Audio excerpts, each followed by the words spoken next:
Okay, I think I've sorted the audio. I don't know what I've done to correct it, but it seems to be working okay now. All my green lights have come up, so I'm just going to leave this running. I might turn the music down and just see if I've got some internal sounds, and then when I'm happy with that, I'll proceed forward with the flight, I think. It's the first time, really. It's, I mean, the second time actually I've started to go live, and I must admit I should have done a bit more research on OBS and what needs to be done to get the settings right for live coverage, I guess. Quite surprising actually what needs to be done.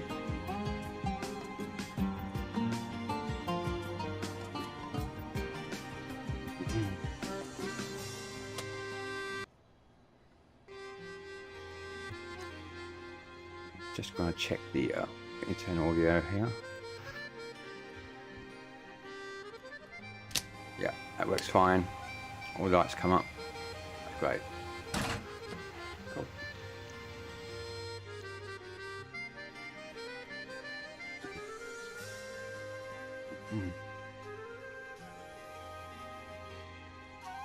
Okay, Alicante. Flying with not Virgin, flying with RYANAIR. Destination is London Gatwich.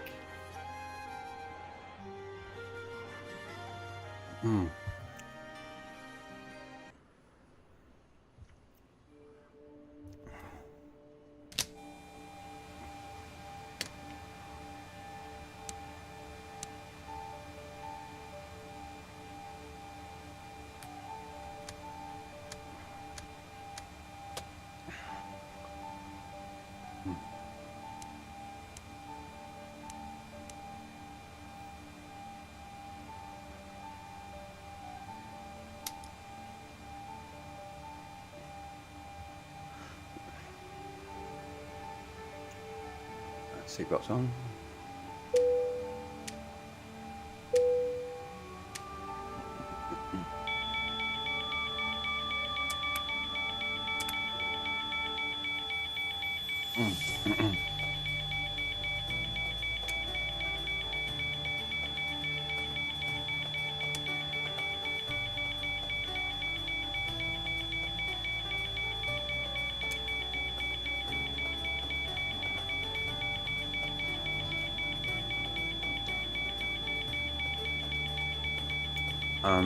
It's amazing. As soon as you go live, things go wrong. Straight away. I'm having that problem already, it seems. Let's see if I can just get rid of that warning.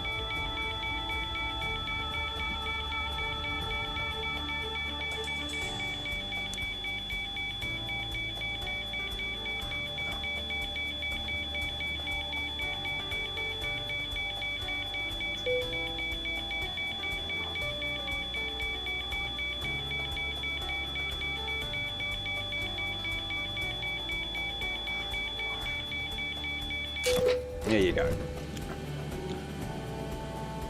So it's the first thing that happens. Never had that happen before. Mind you, the new ground crew does interfere with the electric. I've disabled it now. I've gone manually, but it was on automatic, and I didn't know what was going on because it was actually sort of taking the feed from the ground to run the power for the gate, and I do it manually now, so it doesn't don't make noises and confuse me about what's going on. Okay, so where were we?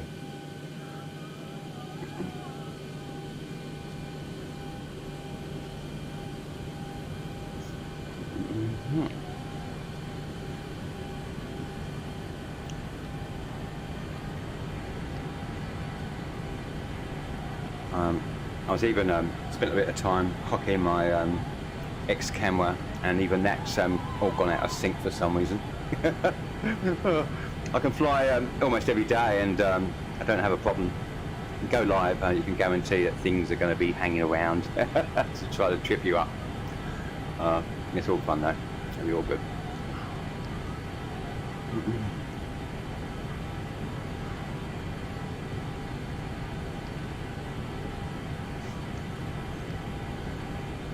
So we're in Alicante. Just get this a bit closer.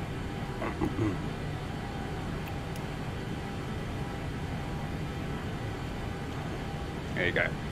Okay, Alicante.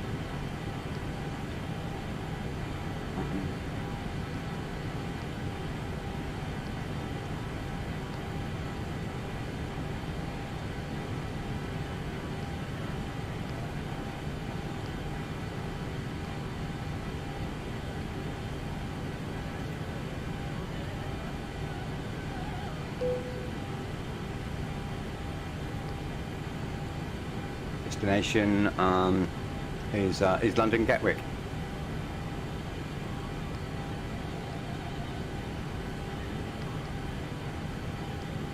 Okay.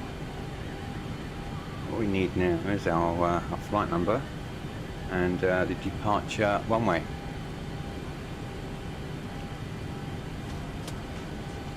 No, first of all, sorry, I'm jumping ahead of myself. No, I can still do that. Let's just put those in now and we get our SAM up.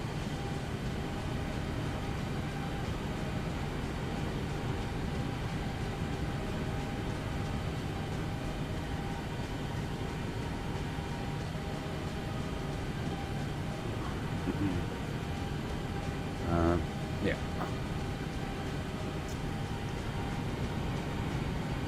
Here we go. I've got a few there. I need to tidy that up.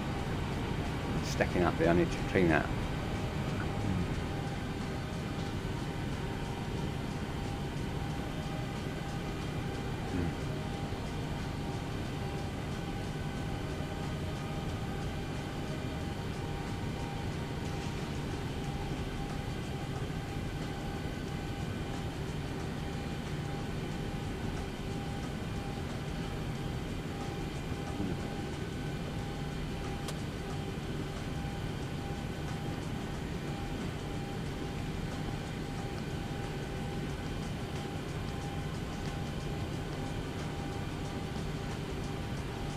And the departure runway.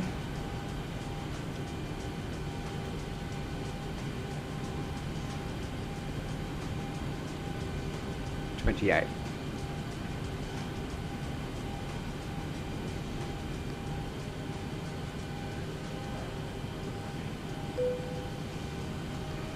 Okay, cool. Out of the way there for a little while. Runway 28. Let's just check it out on the map.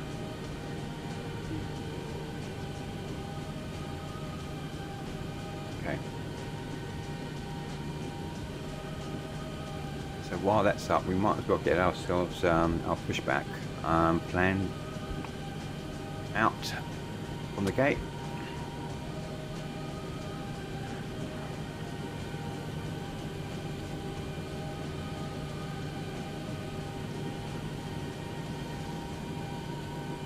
Ground copy. Please show me where you want to go.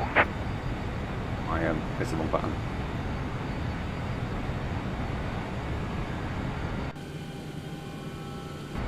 Here we go.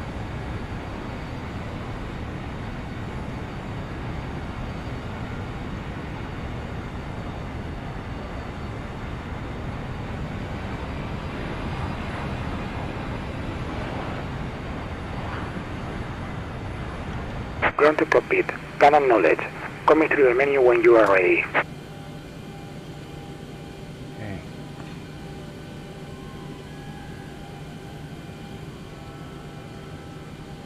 Sam.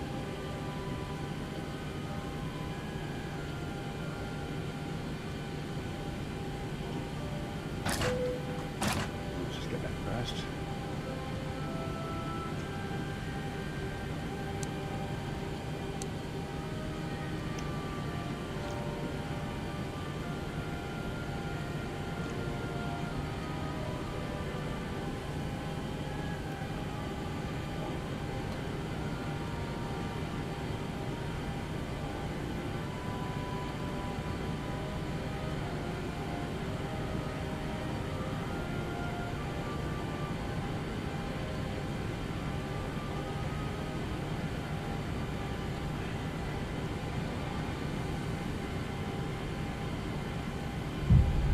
Okay, let's get this, the doors open for the gate.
I might correct that now actually. Let's call it a sync. I'll correct that on my X camera.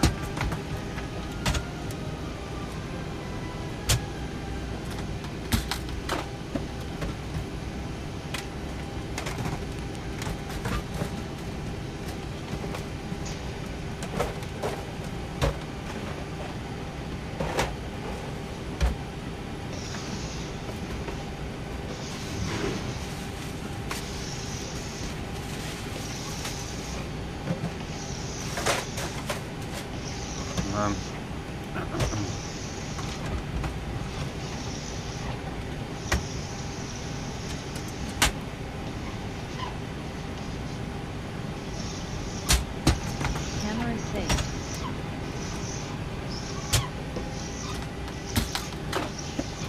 There you go. All done.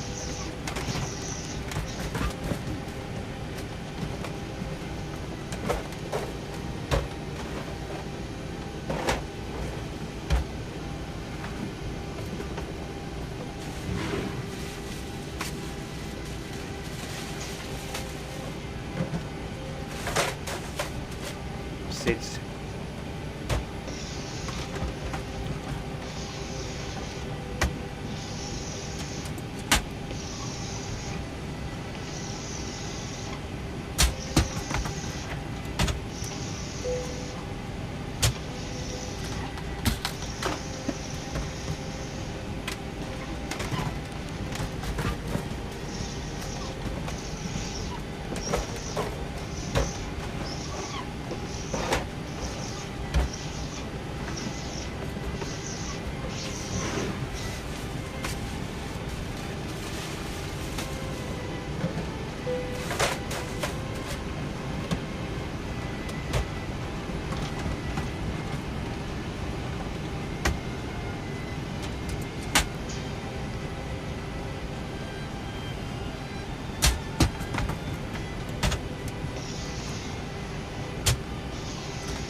Unable to find UID file.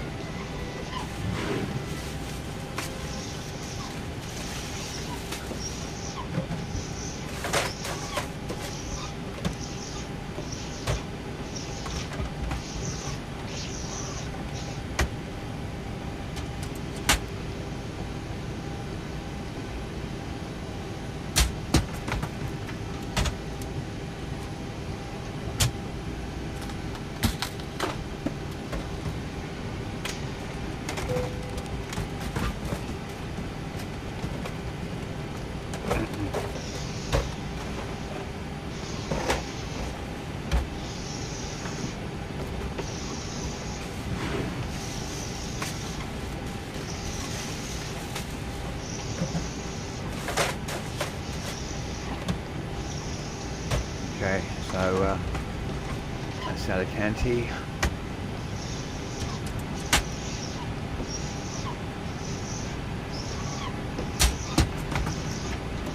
Cool. That's good.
Where are we?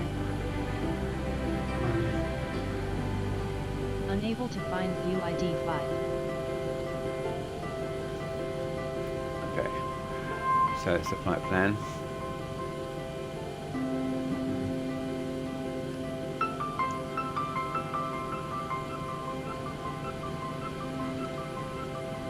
Unable to find view ID 5.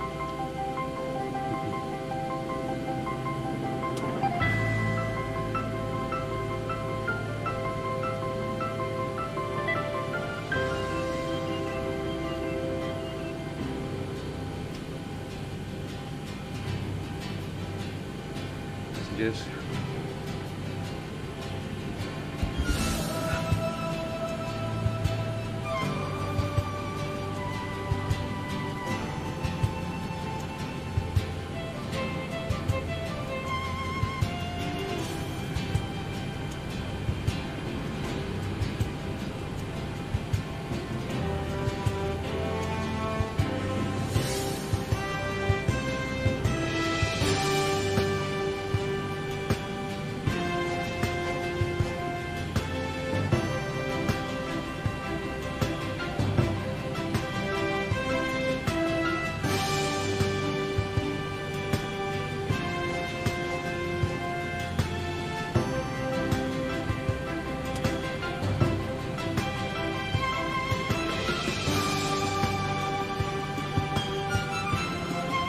Ground flight deck hose is connected and starting refueling.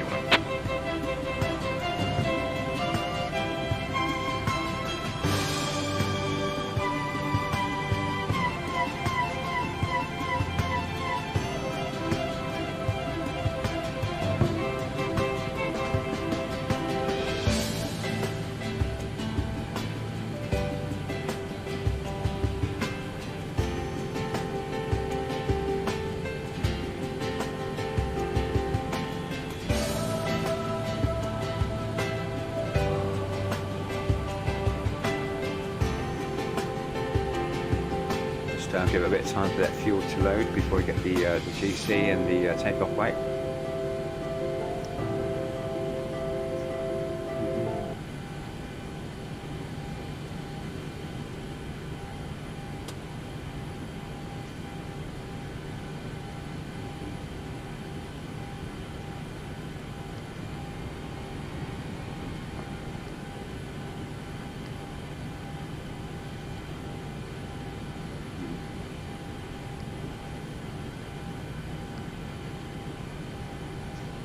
Altitude is going to be 37,000.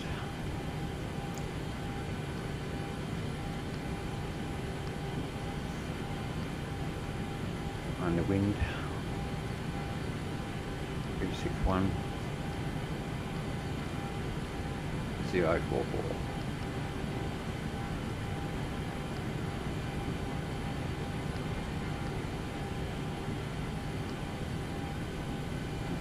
Transition 6,000. Right, we wait till the fuel loads. I should have done that before now, so but it's all good. Wait till the fuel loads up.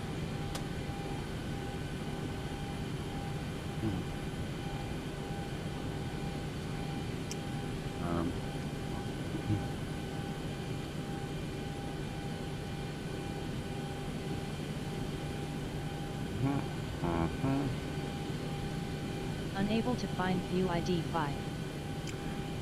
Right, get the electric, all the electric pumps on. Yard damper off. On, I mean. All the fuel pumps on.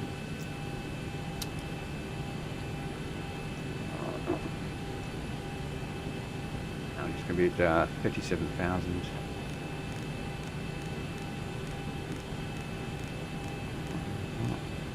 Cool.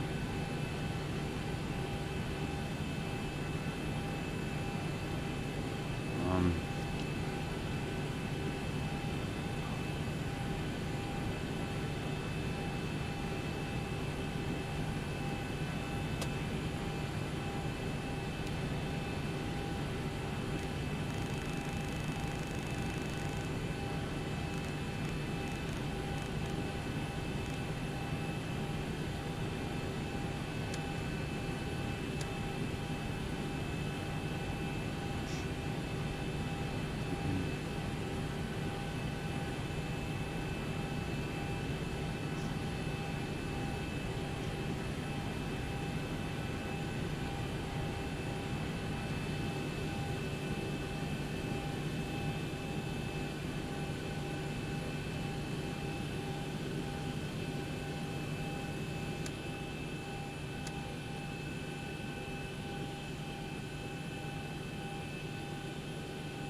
okay.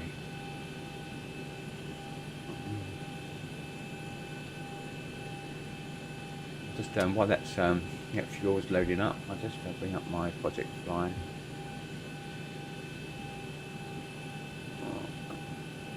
Which is a great app actually. Not many people are on it now. There's the decline on X-Plane 11. A lot of the simmers have gone over to Microsoft, and so it's not so congested, but there's still a few there though, as you can see. I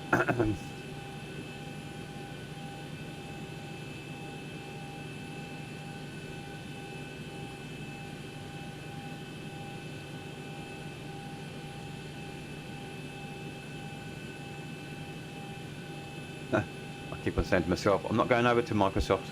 I'm not. I'm not going to. I'm going to wait till X-Plane 12 comes out.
to find view ID 5.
ground to flight deck. Fuel is all loaded up and you are good to go.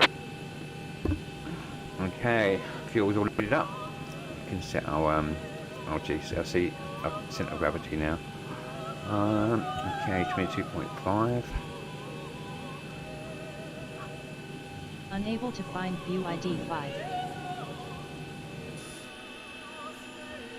No, my hockey's all over the shop. Unable to find view ID 5. Here we go.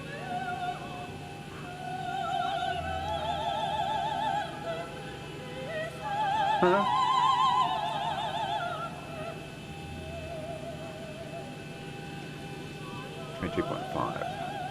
Unable to find view ID 5.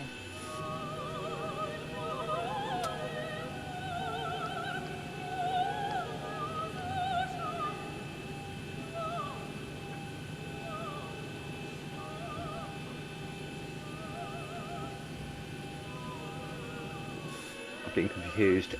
I really am getting confused. Here we go.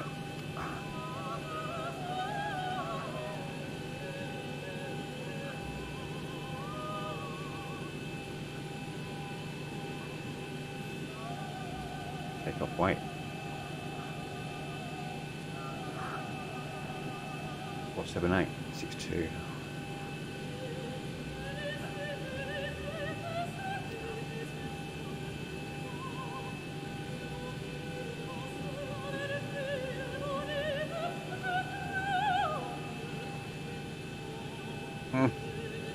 I'll get it right in a minute. There you go.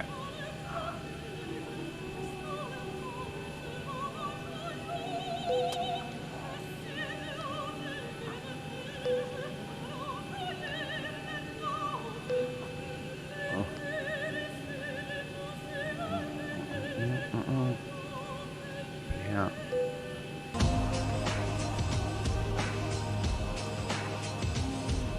The cost index.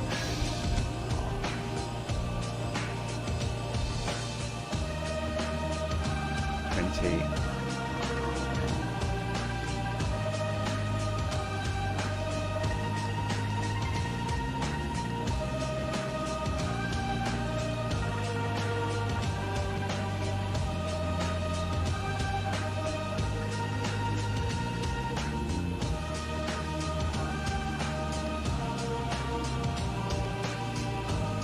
Flaps 5.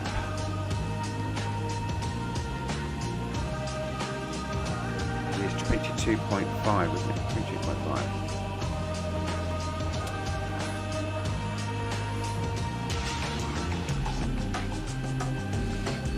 Yeah, 22.5.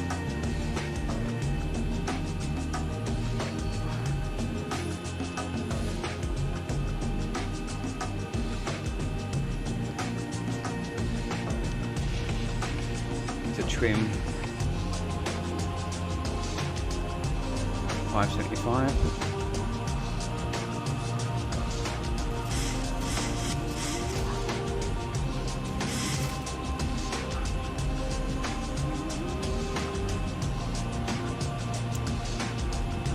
V1, V2, rotate 156.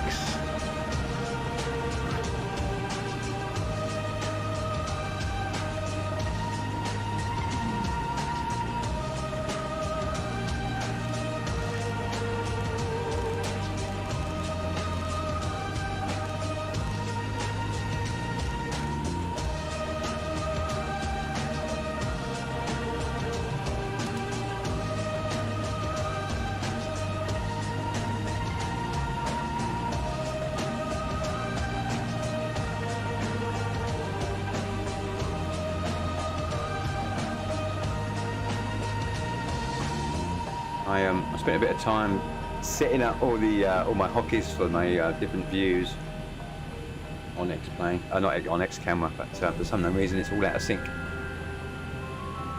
and so it's not working properly. So I'm trying to sort of remember where they are now, to be honest. So bear with me if I'm going through different windows before I can get to where I want to go to. Okay.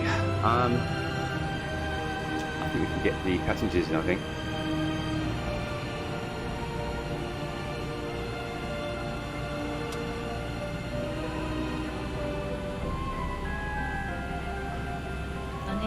find view ID file.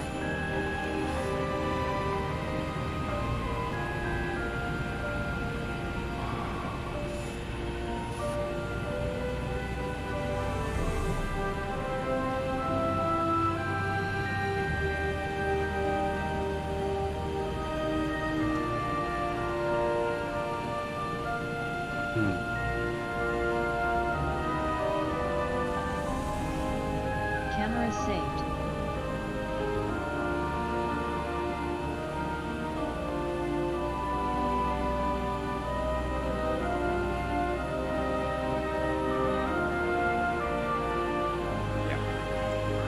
Put passengers in.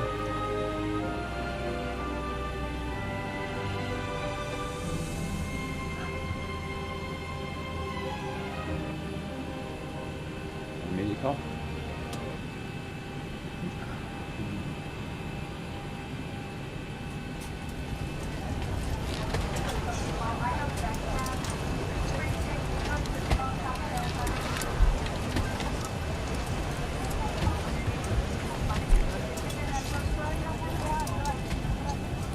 Folks from the cockpit, I'd like to welcome you on board. We're ready up front. Everybody's closed up outside. We're just waiting Ground to cockpit. get some Tower is driving up. numbers and the clearance from air traffic control, and we should be underway. It's our pleasure having you on board with us today. Sit back, relax, enjoy the flight. Should be underway here shortly. Thanks for flying with Delta today.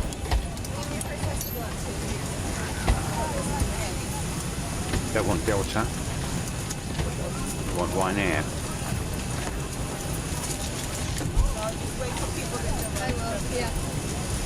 RYANAIR.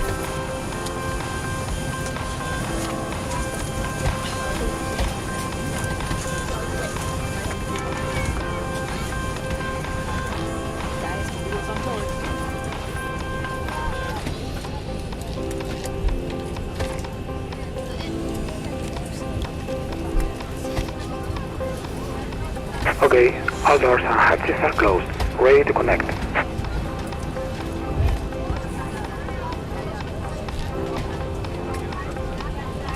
Open doors.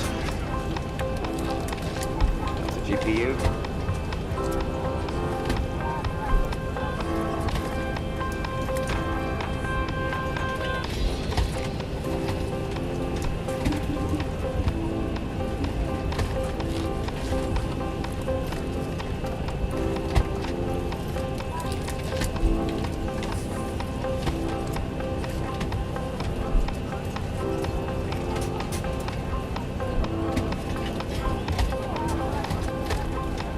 Start connected and bypass being inserted. Release parking brake.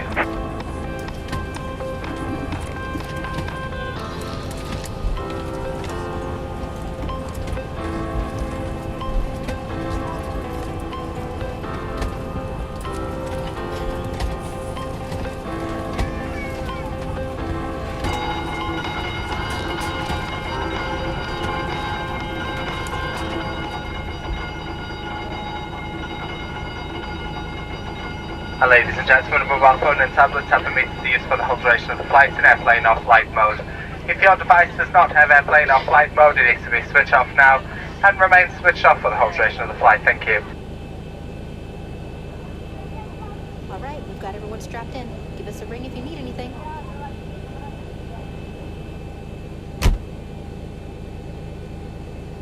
Ladies and gentlemen, on this type of aircraft, you'll find your life seconds in the panel just above your head, unless otherwise instructed by your cabin crew. Thank you.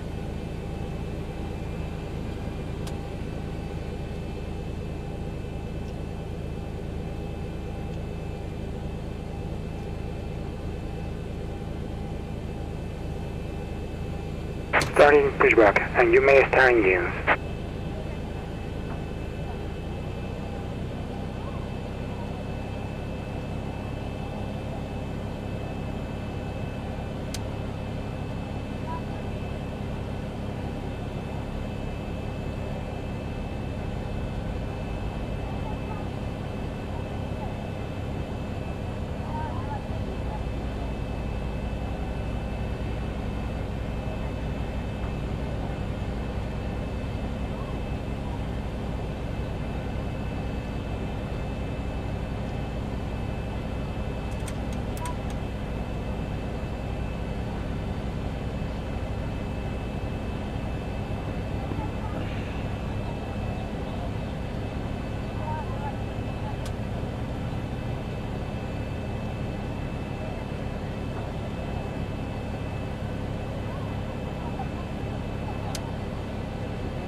RYANAIR team will start their safety demonstration.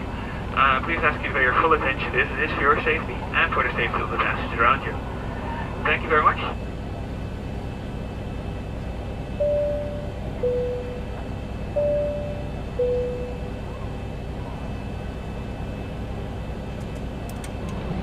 Welcome on board this RYANAIR flight. May we have your attention while we point out some of the safety features on this Boeing 737-800 aircraft.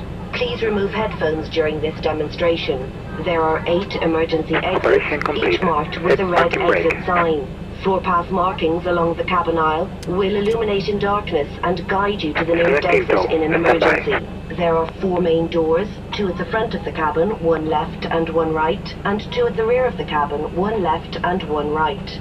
There are 4 overwing exits in the center of the cabin, 2 left and 2 right. Please note the nearest exit to you, which may be behind you. To fasten your seatbelt, insert the metal end into the buckle. To secure, pull on the loose end of the strap, and to open, lift the buckle cover. In the event of a sudden loss of cabin pressure, individual oxygen masks will drop automatically from the panel above your head. If this happens, remain seated. Pull down firmly on the mask to start the flow of Flaps oxygen. 5 Place set. the mask over your nose and mouth and breathe normally. Don't worry if the bag does not inflate. Oxygen is flowing. To secure the mask, pull one end of the strap. Adults traveling with young children, please attend to your own mask first. Your life jacket is stowed in a pocket beneath your seat or in the panel above your head. In the unlikely event of landing in water, remove the jacket from its packet and place it over your head. Bring the strap around your waist, clip at the front and secure as the crew are now demonstrating. To inflate the life jacket, pull down sharply on the red toggle. There is a mouthpiece for further inflation or deflation and a light to attract attention. Do not inflate your life jacket inside the cabin, as to do so will impede your exit. Further information may be found on the safety card, which is displayed within the area you are seated. Your captain invites you to read this card carefully before departure. Please now ensure that your seatbelt is securely fastened, tray table is in the upright and locked position, armrests down and window blinds open. We recommend for your comfort and safety that you keep your seatbelt fastened throughout the flight. There is a call bell, reading light and fresh air vent in the panel above your head. Portable electronic devices such as tablets and mobile phones in flight mode may be used throughout the flight. Please select flight mode now. Laptops must be stowed in cabin baggage under the seat in front of you or in the overhead locker for taxi, takeoff and landing. We would like to remind you that smoking is not permitted. Thank you for your attention. Please sit back, relax and enjoy your flight.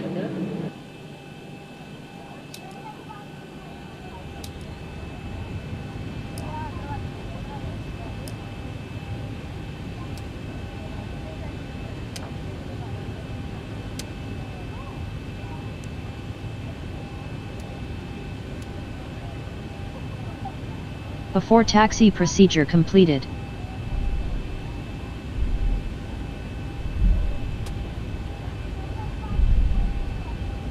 Doors not closed. Taxi lights on.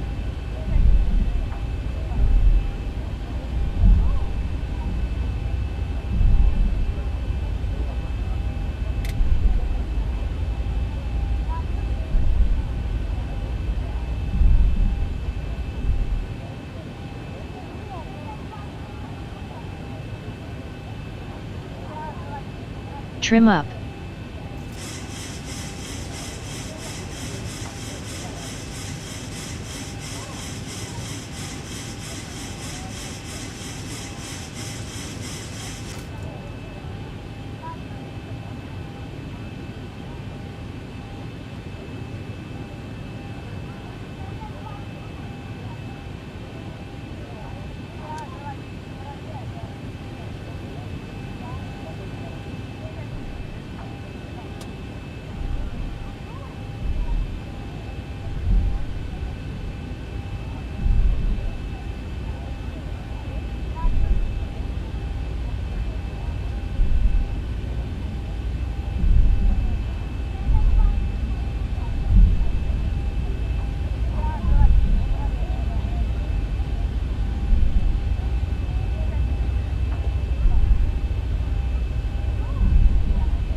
Approaching transition. 60 knots.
Flaps 10 set.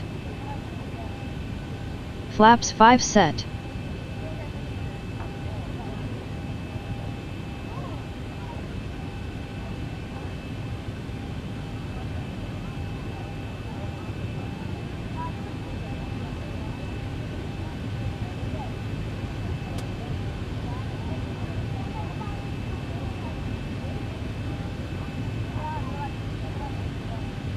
Before takeoff procedure.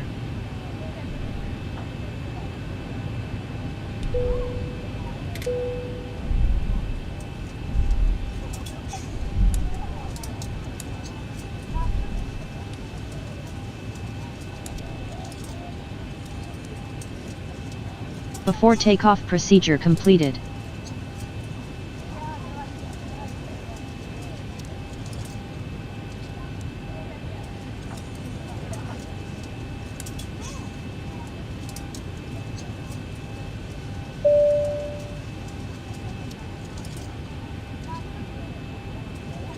Okay, the cabin is secured. Have a good flight.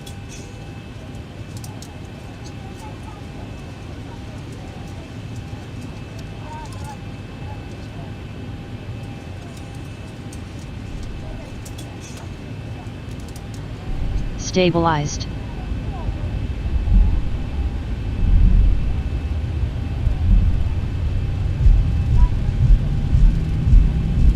Takeoff thrust set.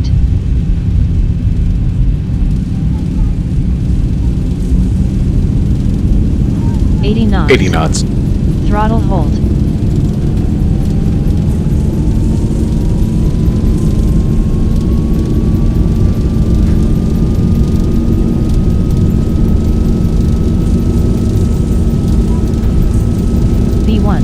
V1, rotate.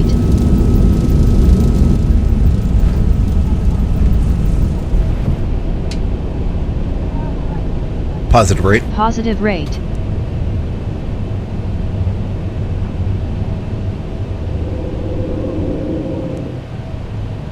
$400.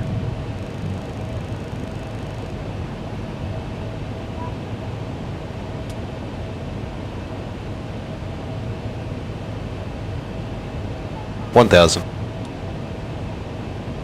Runway turn off, lights off.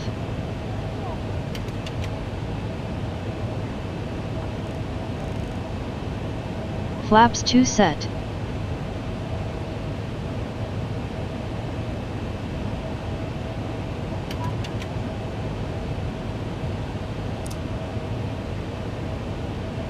Flaps 1 set.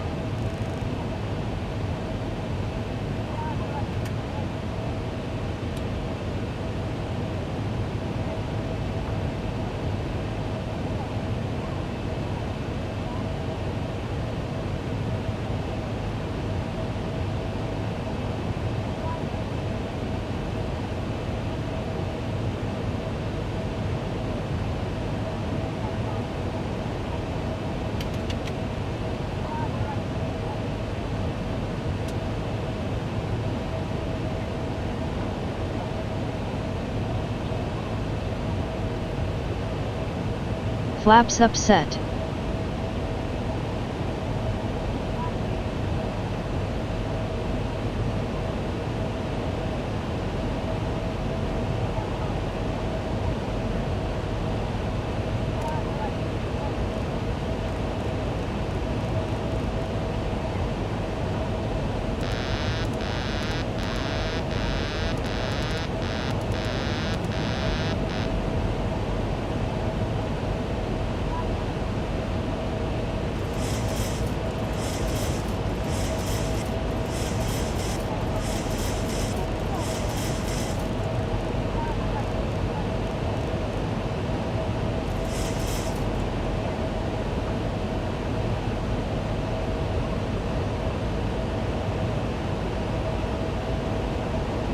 Approaching transition.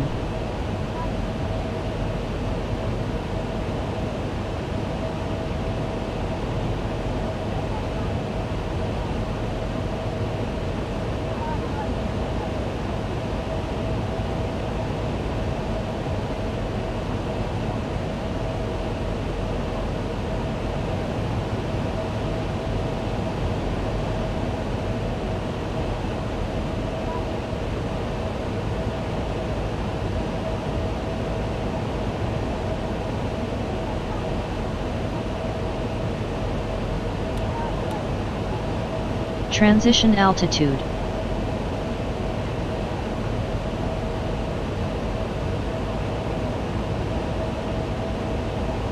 After takeoff checklist. Engine bleeds. On. Packs. Auto. Landing gear. Up and off. Flaps. Up. No light. Detent.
I would like to have a cup of coffee right now. You too?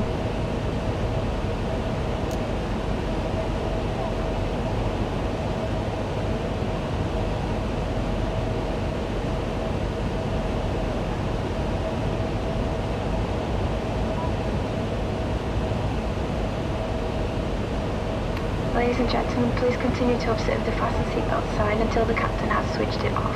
We do recommend for your comfort and safety that you keep your seatbelt securely fastened throughout your flight. There is a call bell, reading light and fresh air vent in the panel just above your head, and we'd like to remind you that this is a strictly non-smoking flight and all toilets are fitted with smoke detectors. We invite you to sit back, relax and enjoy your flight with us.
Remember the 90s? Your computer could suddenly correct spelling mistakes. That was life-changing. Yeah, you're absolutely right. Absolutely, and I think that just shows that the Corvette does have the edge. They're very closely matched, the GTE Pro cars, but the Corvettes do, or now the one Corvette left at the sharp end does have the pace of the other manufacturers in this race this particular year, and it seems to, as we get back out into the heat of the day, I suspect that that pace will become even more apparent. Side-by-side Porsches a couple of minutes ago into RYANAIR. That was the 88 car on the outside, locking a brake, so a big puff of tyre smoke into that tricky T-junction right-hander, and in from third position on the road in GTE AM, the 98 Northwest AMR Paul Dalla Lana driven car. So we reckon that might be the end of his driving duties for the time being. He's certainly just done a double, because there was that slight error on his route into pit lane last time around. Now he's going to stay at the wheel. Paul Dalla Lana happy to plough on and tick off the best part of another hour of his bronze driving time. And the 57 car guy Ferrari just not looking in his mirrors then going into the Dunlop chicane. Didn't see Dane Cameron chasing through, still desperately trying to catch Nicholas Cruton in front and pass him.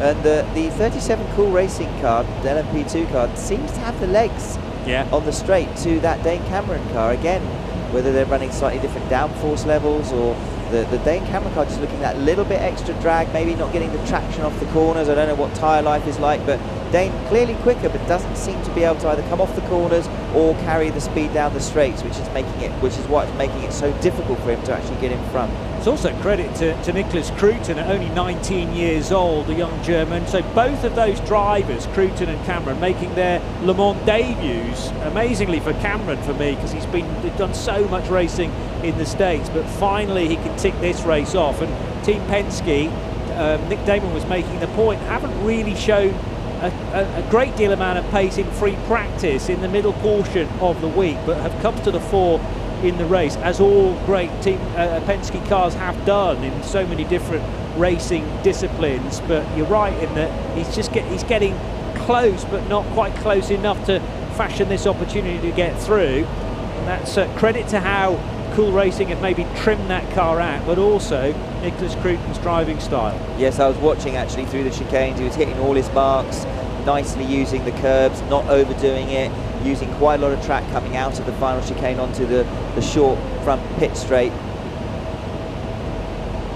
but not too much. He's driving very nicely, you're right. Just getting back to Paul Dalla Lana, staying in, as you say, Johnny, for a double stint this time. It's the first double stint that Dalla Lana has done, but he does need to catch up on his drive time, because he did a single stint early on in the race. He did another single stint in the night. As you say, he's just done further single and is now embarking on his first double stint of the race, but he's still yet to do 3 hours of the race, so he's yet to do half of his drive time, and here we are 15 hours into the race, well over 2/3 distance. So Paul Dalla Lana does have to start getting his laps in. 99 is in from second position in AM as well. Alessio Picariello for Hardpoint Motorsport. WeatherTech lead the class from Ben Keating's Aston Martin. So that's become a Porsche versus Aston Martin fight. Again, Ferrari's just struggling to make their mark in GTE AM. They had that turbo turn down as part of the balance of performance adjustment earlier on in the week, given some of that back on Friday, but it hasn't put them on a level playing field, it feels, within GTE AM, Johnny Molan. No, definitely not. They didn't get half as a Dane I'm Cameron terribly again hungry. coming out of the Porsche Let's curves, order a karting pizza. there, and pits, and that he needed to clear that. Was that the 54 Ferrari? It Yes. looks like it would be. Yes, so the colouring. I think it's a Thomas Floor car, but yeah, Dane Cameron, they're desperate to clear the Ferrari so he can get into the pit lane. Dives into the pits, probably less than a second at the point that he dived into the pits, behind the Cool Racing number 37 car. Yeah, Fleur is in 8th position, GTE AM, behind Ollie Milroy's Team Project 1 Porsche. Ben Barker occupying the 6th place in GTE AM, car number 86. But Penske, their car is now in, and the fuel man right on point, as is Shea Adam watching the stop.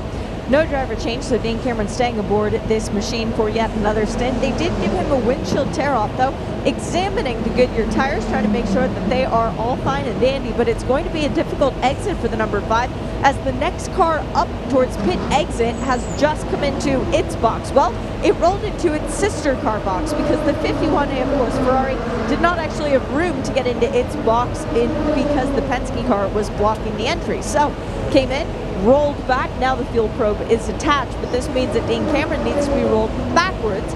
They are adding some fluid first, that is oil going into the canister, and now Dane Cameron rolled backwards.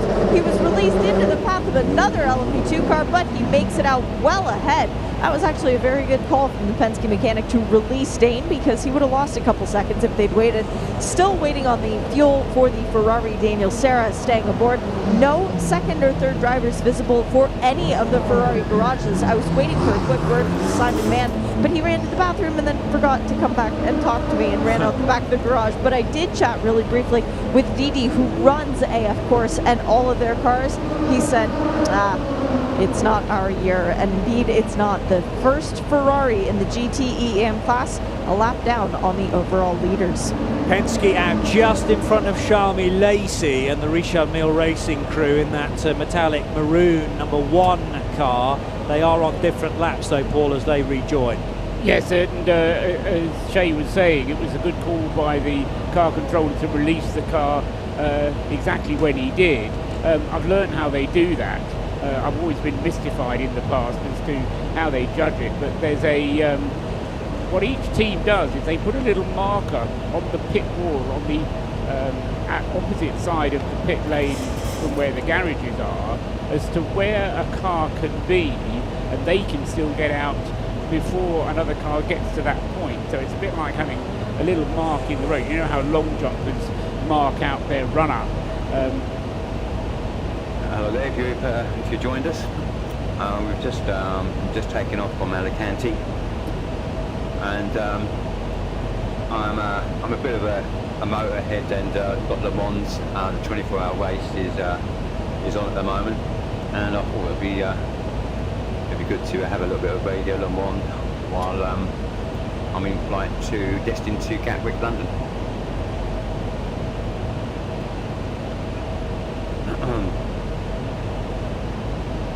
I'll just bring up the my Project Fly.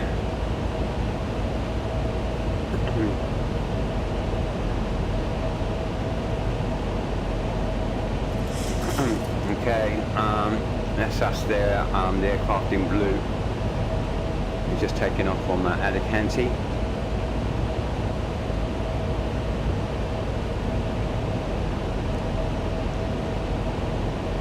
Flying with RYANAIR Zebo Mod 737, and our destination is London Gatwick, and that's that'll be our route there.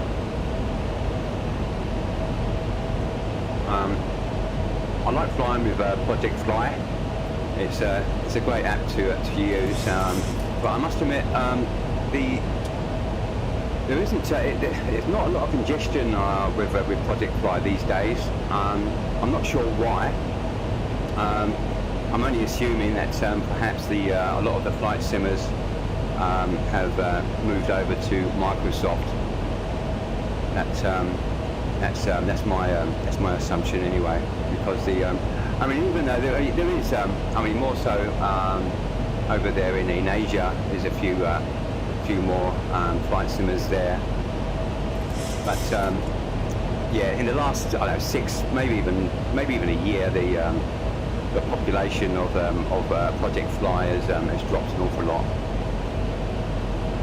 Okay, let's get that out of the way with. So yeah, look, what I'm going to do, I'm going to bring in the Radio Le Mans. This year, they've really clamped down on YouTube to watch Le Mans live. I was going to subscribe. I mean, it's Apple Plus. They must have the royalties to live stream Le Mans But in Australia, I wasn't going. I thought, no, I'd much rather just listen to the coverage of Le Mans. But it's a shame because you can't get live coverage on YouTube anymore, it seems. So they've put a stop to that. I did look at Eurosport, and I was just about to sign up to watch the coverage on Eurosport, only to find out that they've been blocked. That Eurosport can't transmit in Australia. So the i company, the iPhone, or the i company, i plus Discovery have certainly stopped that as well. So not a problem. I've decided to fly with from Alicante to London Gatwick, and in the meantime we'll listen to. And so each team has their little mark at the same time, where which will they be, reckon that they can get their car out up to the maximum speed limit in the pit lane, 60 kilometres an hour, but a car accelerating from 0 to 60, a racing car accelerating to 60 kilometres an hour, takes absolutely no time at all. But if you look closely along the pit wall, there's lots of little markers, and each team has their own little markers they use that to release the car. Some better news, I think, regarding the Inter-Europol competition, the 43 that had... Yeah, we've got airspeed low. I'm just going to turn down the descent, it's too high. Airspeed low. Airspeed low. Airspeed low. I should have... Airspeed low. Airspeed low. I should have probably concentrated on the one when I get myself up to a level altitude. But I'm just dropping the climb, so the speed can pick up again. Airspeed low. Airspeed low. Airspeed low. Airspeed low. Airspeed low. Airspeed low. Airspeed low. Airspeed low. Airspeed low. Airspeed. You really got to take your eyes off this flight sim for 1 second, and if you forget about doing something, you come up with issues like this. Well, not an issue. It's yeah. I should have checked my my climb rate. Talking about the Mon radio, isn't it? And look at this. That's it. We're working. That's it. We should be almost there. I'm at 29,000. We've actually got quite a lot to go. We're going to level out at 37,000.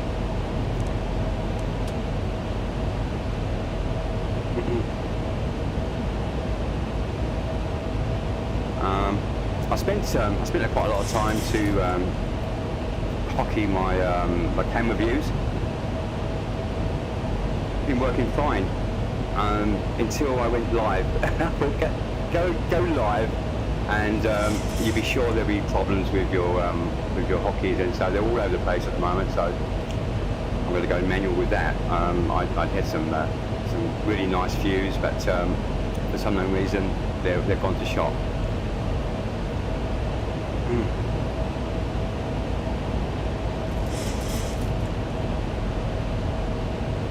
We've got my trusty co-pilot, Linda.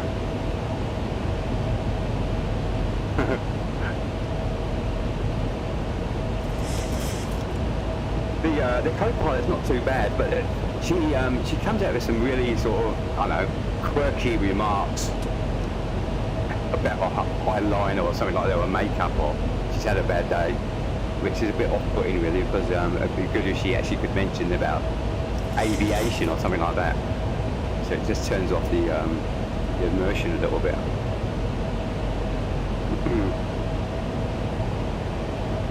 Okay, we're picking up speed now, just to find out when we're going to level off.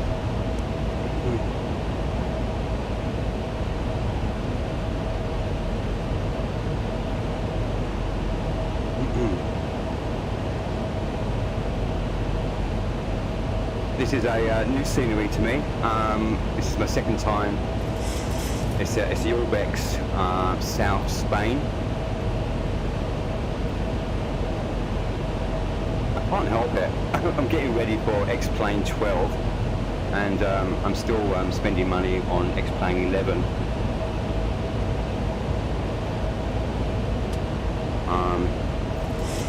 Not quite sure what I'm going to do and when I'm going to do it, to be honest, because when you build a flight sim and you're constantly upgrading and buying different things for that flight sim, yeah, so I mean, I can't actually see myself leaving X-Plane 11 because of the investment that I put into it. And I think if I do go, well, I'll go over to X-Plane 12, and I'll do it at a slow pace, I think, because until I actually get hooked onto it, then I will say goodbye to X-Plane 11.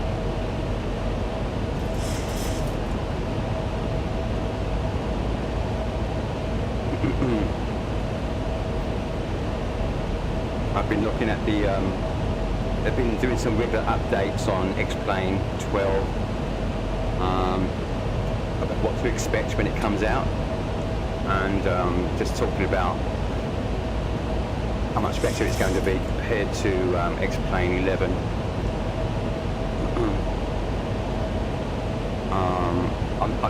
I've got the Microsoft flight sim, but I'm convinced myself that I'm not going to fly the Microsoft. There's lots of reasons for that.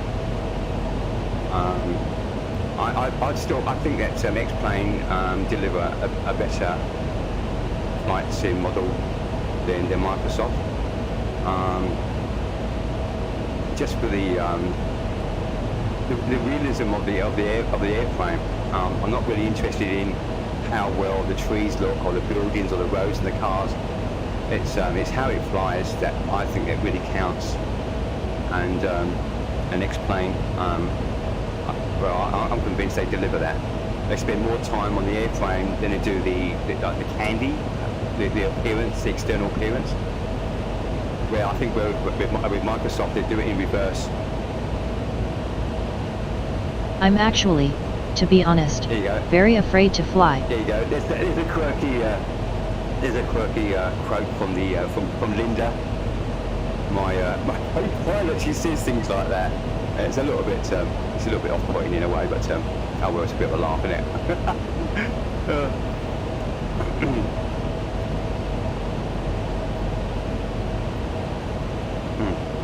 Okay, we're up to we're living out at about 30,000. We're about up to 37,000. Okay, let's get the seatbelts off.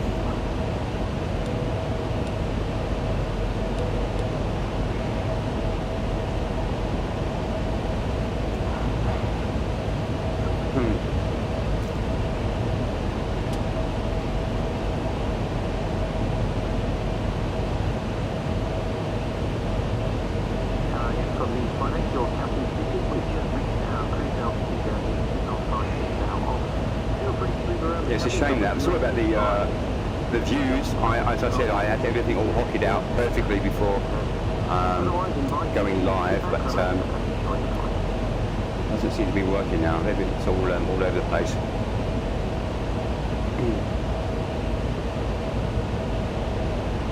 I might actually. What I might do, I might put Le Mans on, Radio Le Mans, and whilst that's playing, I'll see what I can't do with the views that I had pocket. Maybe I've got a backup that I can do. To go into the garage, and Owen Mildenhall can bring us that. Yeah, so the car went into the garage. The guys were plugging laptops in. They were chasing a loss of power. They've changed the coils, and now the problem is solved. And David Hanneman-Hansen didn't get out of the car. He went straight back out of the car. Problem solved. So 15th position for the 43 car. It has cost them a significant amount of time. It was in the pit stop, in the pit lane for nearly 9 minutes. So that's a tough one for inter-Europol competition.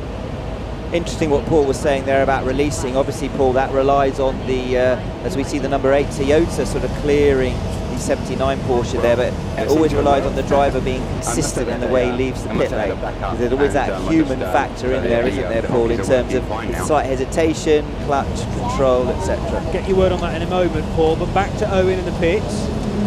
Yep, so I'm down here with Esteban Gutierrez. Obviously your sister car had a small problem, back out again. Your car's running well. How, you're a long way into your first Le Mans now. Can you give us a thought of what it's like, how it's possible? Okay. I thought it was going to be a disaster. But it's all good now.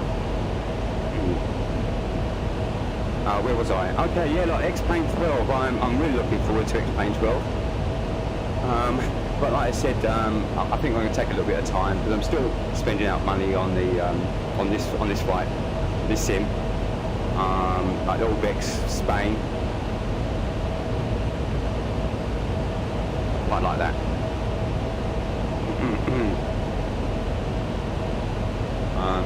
I need to upgrade my memory. My memory's on the 32, but it's the speed that the 32 is running at. It's quite an old. I've got quite old modules there, and so I'm going to need to upgrade those very shortly. Because I just look at my speed. At 40, was it 45, 42-ish. My setting's on a very high setting, but for some reason I thought I might get more than that.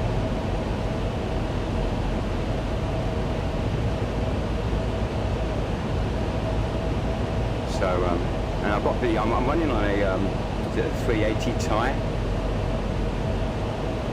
And I mean, look, it's a lot better than it was before with my 180 tyre. But for some reason, I don't know why, I just thought maybe I could be running a lot faster.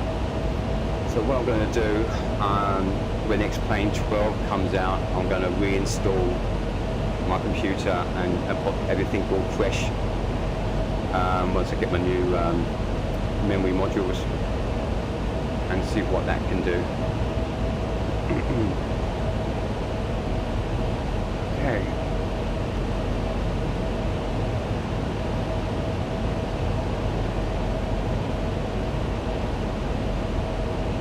Should be on that, Jen.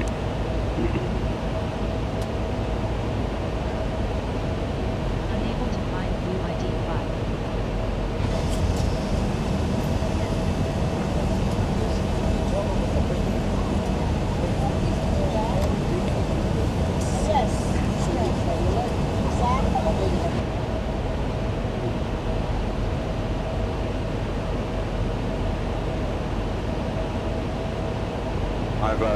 I currently own a few Hayware aircraft.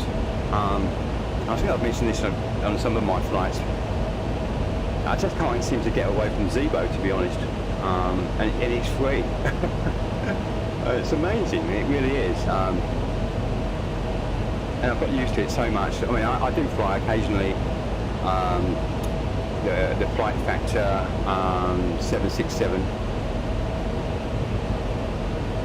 Every time that gets like a new upgrade, an update with that, it always seems to be a problem, especially in VR. I tend to go in and out of VR. Mostly I use VR for the takeoff and then for the landing. And so, I mean, with the 767, when I take off the VR, like shut it down. Go to my destination, and just before I get to my destination, I want to pop the VR back on. The whole thing crashes, and it's so frustrating because you've done all that work, you've done all that flying time, and you get a crash because you turned on the VR. So yeah, they've got some issues with that, so I don't bother with it. But in regards to the Zebo mod, I don't have a problem with it at all. I really don't.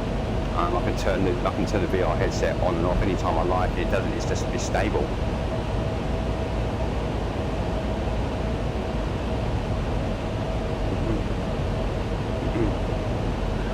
Okay, let's just get that 40 out. So let's get that a little bit higher.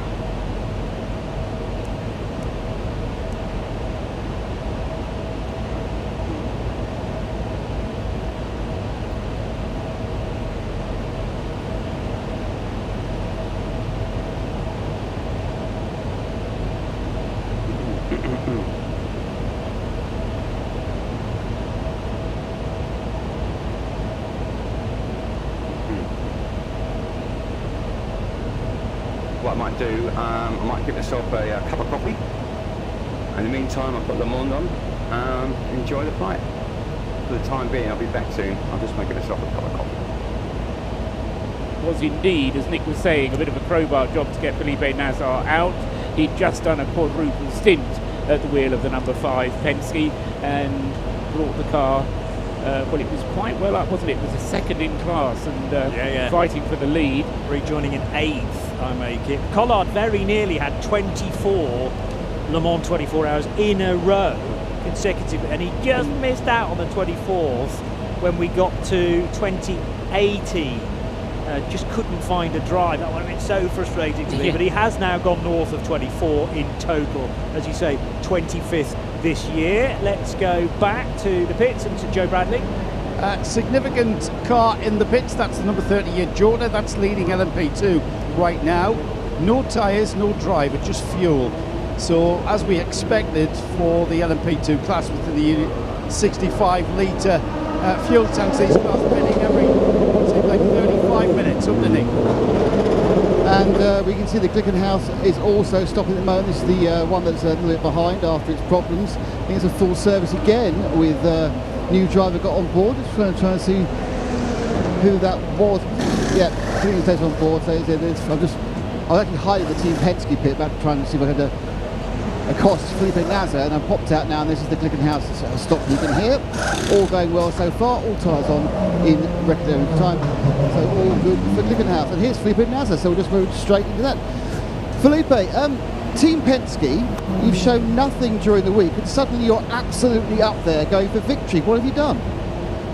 Well, we've been working every session, right? And it's not easy to arrive here, you know, in the middle of the championship.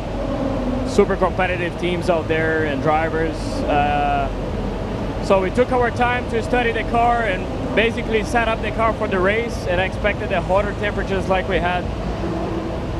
And the car was flying out there, you know. We're giving everything we have. It's great to be part of this group. Every member of Team Penske, you know, getting us here. It's been an awesome adventure so far. I've been enjoying every second. And a little hiccup there as we had a debris that did hit one of the front left tire in the car, and it started to come apart, so it did some damage to the bodywork, so we had to change that. But hey, we're back there and putting in great times, and I'm sure we're gonna come back in the race. Yeah, I mean, it's been interesting. You know, virtually all the cars are out there have had no attrition. How is the traffic out there? Oh, it's crazy. It's Le Mans, isn't it? So, but it's mega fun for the driver. I simply love coming here and just being able to cut through traffic and enjoy, you know, every part of the day and the night. I mean, as you can imagine, you know, you gotta take some risks, and you know, but that's what makes the race so special. You know, you gotta time your traffic, time through the traffic right, and you know, use that for your advantage. So far, we need to make up some time, you know, but we got a long way to go. 17 hours I can see there on the clock. Thanks, Felipe. Thanks a lot. Cheers. And he owes us 10 euros as well. Yeah, with that famous phrase. Thank you, Nick. Long way to go yet. That doesn't count, folks. I was just repeating it. That was uttered by Felipe Nasr. To track their results so far in the World Endurance Championship, Team Penske, they finished 8th at Sebring after we didn't quite get to 8 hours there. Remember, 7 hours and change, 20 odd minutes. They were given a 10-second penalty post-race though as well. So 8th place in the States, in Florida. They then finished 4th at Spa with the same driver lineup: Dane Cameron, Manu Collard and Felipe Nasr. So it doesn't take them very long to just edge towards that podium, and another podium here, or a podium, the first of the season at Le Mans. Very much a possibility, Bruce. Yeah, but while Felipe was being interviewed down there, I was just keeping an eye on the gap between the 7 and 8. The two Toyotas leading the race. It got down from 7 seconds to 4.5 seconds. It's bobbed back the other way, and traffic really Hirakawa losing out a little bit. He's now 5.1 seconds behind. No, he's not. He's 4.9. So he's closing in all over again. But that has been the story at the front of the race. They're sitting 2.5 minutes clear of the best of the rest, which is that 708 Glickenhaus driven by Pipo Derani, but certainly Hirakawa's got that little bit more pace at the moment, just incrementally closing in. Some laps a third of a second, some lap half a second, but the story is only going one way. Number 8 closing in all the time as the light is fading fast. It's a pink band sort of on the horizon. The sky is still bright blue above, but it's going to go dark very quickly. To me, this is what really makes me feel as though I'm back at Le Mans. The television pictures may not lie, but they do encourage you to think there's more light than there actually is. It's considerably darker out there than the pictures lead you to believe. Yeah, some great technology, these cameras these days, that can pick their way through the darkness far better than the human eye. LMP2's nose to tail, needing to go around a couple of GTs at the end of the lap. That's the ARC Bratislava car driven by Tristan Vautier, with James Allen right on his tail for Algarve Pro Racing. So they're scrapping for Pro-Am podium honours this early on in the race. ARC Bratislava's third in the Pro-Am driver combination, and James Allen for Algarve fourth. Whenever I look at the timing screens and James Allen's in that car, he's gaining places, setting really quick laps. It seems surprising he's so far down, but for Algarve Pro Racing, they didn't have the dream start to the race. Obviously, the sister car, number 47, which is many positions at multiple point, many laps down. Poor Sophia Flörsch, as soon as she got started, there was that problem on the opening lap. But James Allen, every time I look, he's having a really good race. And as I say that, very nearly gets clattered off the circuit. And the four-horseman Aston Martin, I think, was bodily contact at Tete Rouge. The Aston Martin was pushed wide. If there wasn't contact, it was so close. You can see the Aston Martin stepping to the left. Maybe the driver on the board at that moment just went, whoa, as these two P2 cars came through. But it just shows how tight that little battle is with the ARC Bratislava car, with Tristan Vautier just ahead of James Allen in that number 45 Algarve Pro Racing car. And down to the first chicane they go, nose to tail. Yeah, there's a reason Stewart and Sam Cox put James in that car at the start of the race when he began the event at the back of the grid and had to overtake all those GT cars in his opening stint. Paul, just going to go very quickly back to some of the comments from Felipe Nasser, because you wanted to flesh those out regarding the pit stop. That was a while back, I know, but it's still in my brain, so go ahead. That's all right. No, I nearly didn't know that there had been a problem with that Penske pit stop, and it was only when Felipe Nasser said, oh, we have to investigate a problem. And it meant that the pit stop was around about 15 seconds longer than it ought to have been. So, you know, we talk about how close this P2 battle is, and those 15 seconds lost in the pits are going to be very difficult indeed for the incoming driver Manu Pollard to make up on the track. So it's that kind of problem when you've got a race as close as this that can make a big difference. It's going to be hard work from Penske going forward. Let's go to Inter-Europol competition, and Joe. Pietro Fittipaldi has just gone out of the 43, the Inter-Europol car. They're in 6th place. Pietro, you're still in the fight at this stage, aren't you guys? Yeah, I mean, it's all about having clean running. It's obviously very difficult every time. In my first stint here at Le Mans, trying to judge how much to push, how aggressive to be, and managing the tires throughout the stint. So we did that. I learned a bit. It was a good stint. Now let's improve for the next one. So you guys, what sort of information are you feeding back to your engineer over the radio about the tires? Because with the fueling that's going on in LMP2, you're not necessarily wanting to change tires every pit stop. No, we're doing longer runs, you know, so we're trying to save tires and extend the runs as much as possible and limit the pit stops. Still hot in the car, I take it? Yeah, it is, yeah. Been working hard? You can tell that from Pietro's voice. Yeah, he's still fairly new to this type of racing, as he makes the point. First Le Mans, and judging how much energy to give in the early phase, and you've got enough in the tank when you get to the afternoon tomorrow. But racing with David Heinemeier Hansen and Fabio Scherer in that LMP2 team this year Takeoff in was the great. European Le Mans Series car We'll 43. see your landing. Actually right next to on the screen now the 34, but as Joe makes a point, came in for that pit stop from 6th, so they're further up than their position right now would have you believe. 7 seconds, 6 seconds, 5 seconds, 4 seconds now. Only 3.3 seconds between first and second place. Ria Hirakawa continues to close in on Kamui Kobayashi. In fact, last time around, Johnny took the best part of 1.8 seconds out of the race leader. Great move round the outside of the right-hand kink into Indianapolis for Frederick Makovici, overtaking Miguel Molina's Ferrari, the Porsche number 91, now ahead of car 52. That will be for 4th position in class, and as they exit Arnage and go through the timing loop, that's confirmed on our screen. GTE Pro led by Corvette, Antonio Garcia from Kevin Estra's 92 Porsche. Then it is Nick Tandy in the 3rd place Corvette, and then Fred Mako and Miguel Molina embroiled in this fabulous fight. Molina's not going to go away from that, and he'll come back fighting into the Fortune. That'll be really quick. Ben Keating, thank you very much for your time and let you get that water, and certainly agree with Ben's bit on Tom Ferry there. He's a good one, it's a great team. Felipe, Team Penske, you've shown nothing during the week, and suddenly you're absolutely up there going for victory. What have you done? Well, we've been working every session, right? And it's not easy to arrive here, you know, in the middle of the championship. Super competitive teams out there and drivers. So we took our time to study the car and basically set up the car for the race, and expected the hotter temperatures like we had. And the car was flying out there, you know. We're giving everything we have. It's great to be part of this group. Every member of Team Penske, you know, getting us here. It's been an awesome adventure so far. I've been enjoying every second. And a little hiccup there as we had a debris that did hit one of the front left tire in the car, and it started to come apart. So it did some damage to the bodywork. So we had to change that. But hey, we're back there and putting in great times, and I'm sure we're gonna come back in the race. Yeah, I mean, it's been interesting. You know, virtually all the cars are out there have had no attrition. How is the traffic out there? Oh, it's crazy. It's Le Mans, isn't it? So, but it's mega fun for the driver. I simply love coming here and just being able to cut through traffic and enjoy, you know, every part of the day and the night.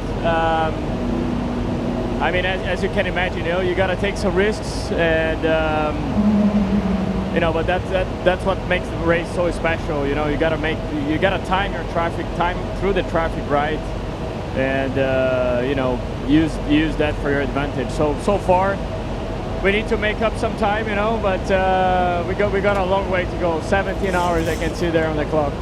Thanks, Felipe. Thanks a lot. Cheers. And he owes us 10 euros as well.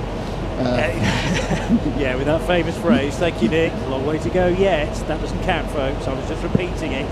That was uttered by Felipe Nasser. To track their results so far in the World Endurance Championship, Team Penske, they finished 8th at Sebring after we didn't quite get to 8 hours there. Remember, 7 hours and change, 20 odd minutes. They were given a 10-second penalty post-race though as well. So 8th place in the States, in Florida.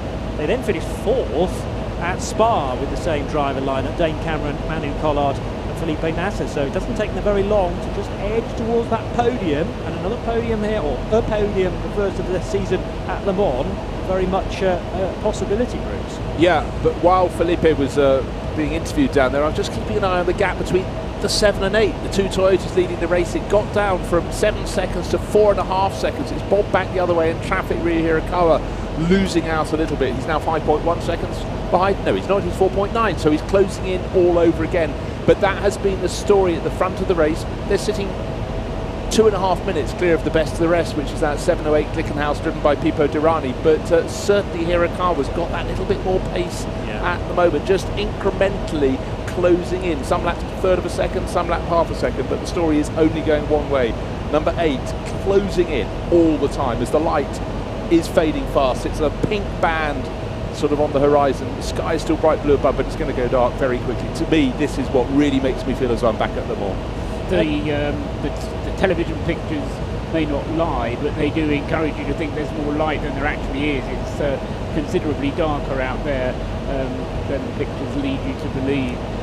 Yeah, some great technology, these cameras these days, that can pick their way through the darkness far better than the human eye. LMP2's nose to tail, needing to go around a couple of GTs at the end of the lap. That's the ARC Bratislava car driven by Tristan Vautier, with James Allen right on his tail for Algarve Pro Racing. So they're scrapping for Pro-Am podium honours this early on in the race. ARC Bratislava's 3rd in the Pro-Am driver combination, and James Allen for Algarve 4th. Whenever I look at the timing screens and James Allen's in that car, he's gaining places, setting really quick laps. It seems surprising he's so far down, but for Algarve Pro Racing, they didn't have the dream start to the race.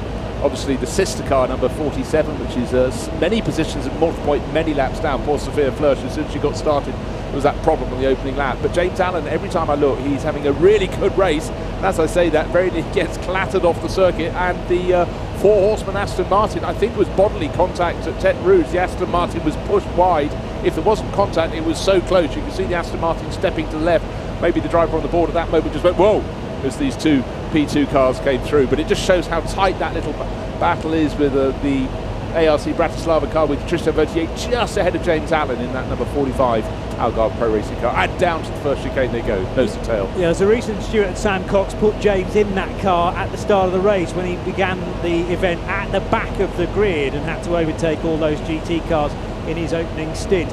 Paul, just going to go very quickly back to some of the comments from Felipe Nasser, because you wanted to flesh those out regarding the pit stop. That was a while back, I know, but it's still in my brain, so go ahead. That's all right. No, I really didn't know that there had been a problem with that Penske pit stop, and it was only when Felipe Nasser said, oh, we have to investigate a problem.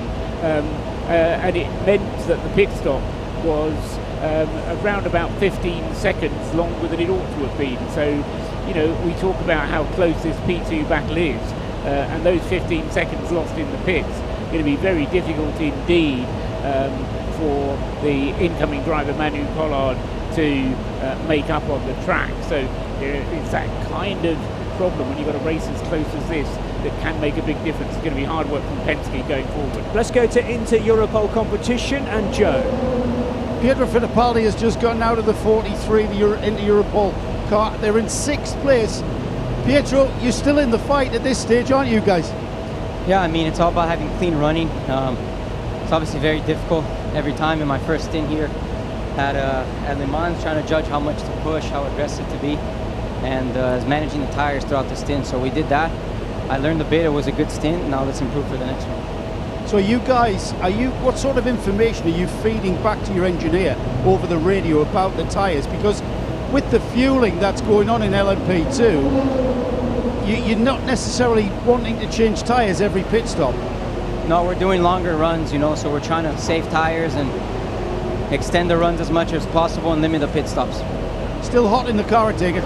Yeah, it is, yeah. Been working hard? You could tell that from Pietro's voice. Yeah, he's still fairly new to this type of racing, as he makes the point. First Le Mans, and judging how much energy to give in the early phase, and you've got enough in the tank when you get to the afternoon tomorrow. But racing with David Heinemeier Hansen and Fabio Scherer in that LMP2 team this year in the European Le Mans Series car 43, actually right next to on the screen now the 34, but as Joe makes a point, came in for that pit stop from 6th, so they're further up than their position right now would have you believe. 7 seconds, 6 seconds, 5 seconds, 4 seconds now. Only 3.3 seconds between first and second place. Ria Hirakawa continues to close in on Kamui Kobayashi. Last time level around, off. Johnny took the best part of 1.8 seconds out of the race leader. Great move round the outside of the right-hand kink into Indianapolis for Frederick Makovici, overtaking Miguel Molina's Ferrari. Porsche number 91 now ahead of car 52. That will be for 4th position in class, and as they exit Arnage and go through the timing loop, that's confirmed on our screen. GTE Pro led by Corvette, Antonio Garcia from Kevin Estra's 92 Porsche. Then it is Nick Tandy in the 3rd place Corvette, and then Fred Mako and Miguel Molina embroiled in this fabulous fight. Molina's not going to go away from that, and he'll come back fighting into the Ford chicane. Let's get back to the pits though, and to Nick Damon. 83, the AF Corsa car is coming. This is their P2 entry in Pro-Am. They were doing something I was a bit odd. They didn't change drivers, they didn't change tyres, and then I found out why. They've got quite a bit of damage on the left-hand side. They're having to replace the 3-light indication of your position in class. They were doing some top tape. I think they're retaping. This is the second bit of damage that they left. They're retaping a massive hole in the side of the car. But this car's actually going quite well, so I'm not quite sure what has caused these problems. Nicholas Jensen's actually just sitting Nicholas Nielsen, sorry, is sitting just right to him. Nicholas, you're watching your car. What caused the damage? I'm not sure at the moment, but it seems like the light is not working, so we have to fix that. But I don't think there is any other issues than the lights. But it obviously we need some light during the darkness. It's a bit strange. So I think it's the first time I've seen a change of tyres without a change of driver. First time I've seen a change of tyres without a change of driver. Is this just because you have the time because you're repairing the car? No, we just decided to change the tyre before doing anything else on the car, so that's already done. But obviously we didn't expect the light not to work, so now we have to fix that, unfortunately. Thank you. That's Nicholas Nielsen out of the 83F course car. That car is now being put into the pits to this fix. It's the light panel, both the number and those 3 marker lights. Joe? The good news is there's an empty garage at the 66 GMW Ferrari garage. The 66 Ferrari back out. It was, as I've confirmed, it was power steering. That was the article that I saw in the mechanic's hands, and that's been changed. And now they're back out, so all good here. I mean, not very good as in that was the problem, but you identified it, Joe. I've still got it, mate. Bang on the money Hands again. Hands are clean as well. Joe Bradley spots it perfectly. So, have you got any other issues on your motor to diagnose? Get Bradley round, he'll do that within seconds. The 2 Gazoo Racing Toyotas now only separated by 3.1 seconds. So Ryo Hirakawa chiseling away as Bruce Jones has been spotting that gap to Kamui Kobayashi getting smaller. It's a slow run thing. 0.2 of a second last time around, but going the right way for the second place car, Bruce. Just very interesting, while you talk about that, Johnny, the 64 Corvette came in to the pit lane, wheeled into the pit garage, and about 20 seconds later was swung back out again. Of course, we know that they want to do that if they need more mechanics to work on the car. Hopefully we can find out what was untoward down there, but Nick Tandy, the class pole sitter, obviously that's dropped it down the order, that visit to the pit lane. The sister car, though, 63, in the hands of Antonio Garcia, still leading GTE Pro in 29th position overall.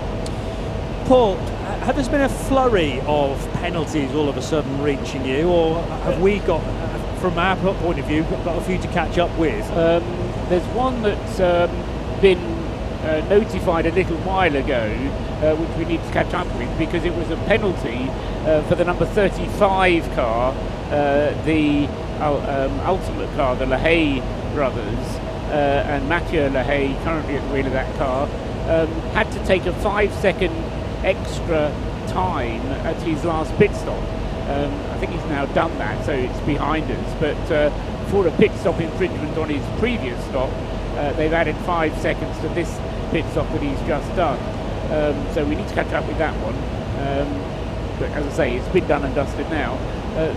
2 or 3 others where the lights on the door panel, which give you the number on the side of the car, which are these illuminated panels. They're clever little low voltage panels which enable you to see the number of the car, and this is one of the Glickenhauses, and you're as short as I am, in which case you can't see over the side panel to see the number properly, but anyway, and then there's a number of teams who need to fix those, and that can be time consuming.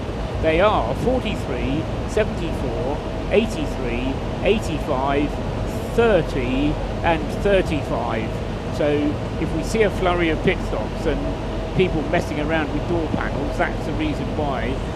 Both sides need to work. Observers are out there on both sides of the car to check, and as it goes dark, it's important for the marshals to be able to see the number of the car, and hopefully they will be easily rectifiable, because it's one of those annoying little things that could cost you time very easily indeed.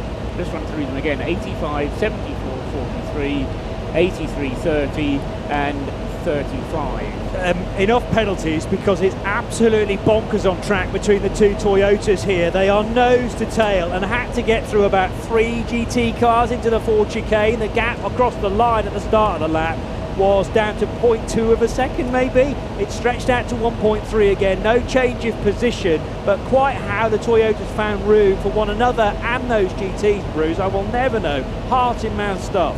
Yeah, just as Ryo Hirakawa got closer and closer, the traffic sort of closed in front of him. It was actually 0.105 of a second on the start-finish line, but by the time they were exiting the Dunlop curves and going through the Forest S's. Unfortunately, the treble 7, the D-Station Racing Aston Martin, went across the bows of Hirakawa. That's why it's gone back out. Only 1.7 seconds now, but that was absolutely exquisite driving by both of the Toyota drivers to get through that melee of cars at a tricky part of the circuit, at the Ford chicane. Yeah, because they've got to recognise the GTs are squabbling amongst themselves as well, so they were trying to go two abreast, and actually I think both Toyotas needed to get briefly out of the throttle just so that they weren't committed and heading to the scene of the accident, basically. So amazing driving, not only from the Toyota drivers but from the GTs as well, because this is still nose to tail Fred Makovici and Miguel Molina. Yes, they're inseparable, this duo, third and fourth right now on their, what are we, they're still in touch with the crews just a further ahead. Antonio Garcia in the 63 car and Kevin Estre in the 92. But as Johnny Moden was making the point earlier on, GT Pro getting a little spread out here and there, but certainly not for third position. Yes, when that move was made by Fred Makovici at Indianapolis to go past, it looked so, he did it so easily. I thought, right, he's going to pull away, but Molina, the Spanish driver, just has stuck to his tail ever since. Maybe he made a slight mistake. Maybe he looked it more impressive, made it look more impressive than it was. He thought, actually, if we touch here at Indianapolis, we'll both be off in the gravel. Yeah. You can have it. And it was quite funny because they snapped into a camera shot into the Porsche garage, and sitting looking almost, he wasn't watching the race at all, but just waving at the camera was Gianmaria Bruni. But I think at that point, it wasn't like, whoa, it was, hey, he's got past, he's going to pull away. No, he isn't. And what, 5 or 6 laps later, it is still nose to tail. Half a second between them. Fabulous scrap. I'm sure plenty of you are watching down at RYANAIR. They've just squirmed past you now into that tricky right-hander, the 90-degree right-hander at the T-junction at RYANAIR, and powered their way out again. Frederic Makovici getting a little bit of a break this time from the Spaniard behind Miguel Molina, who in turn is overtaken by one of the two Inter-Europol competition cars. This is Haggerty Radio Le Mans, 91.2 FM around the circuit and on the Radio Show Limited network of channels around the world. The Valkyrie AI Update. Data-driven solutions for a data-driven sport.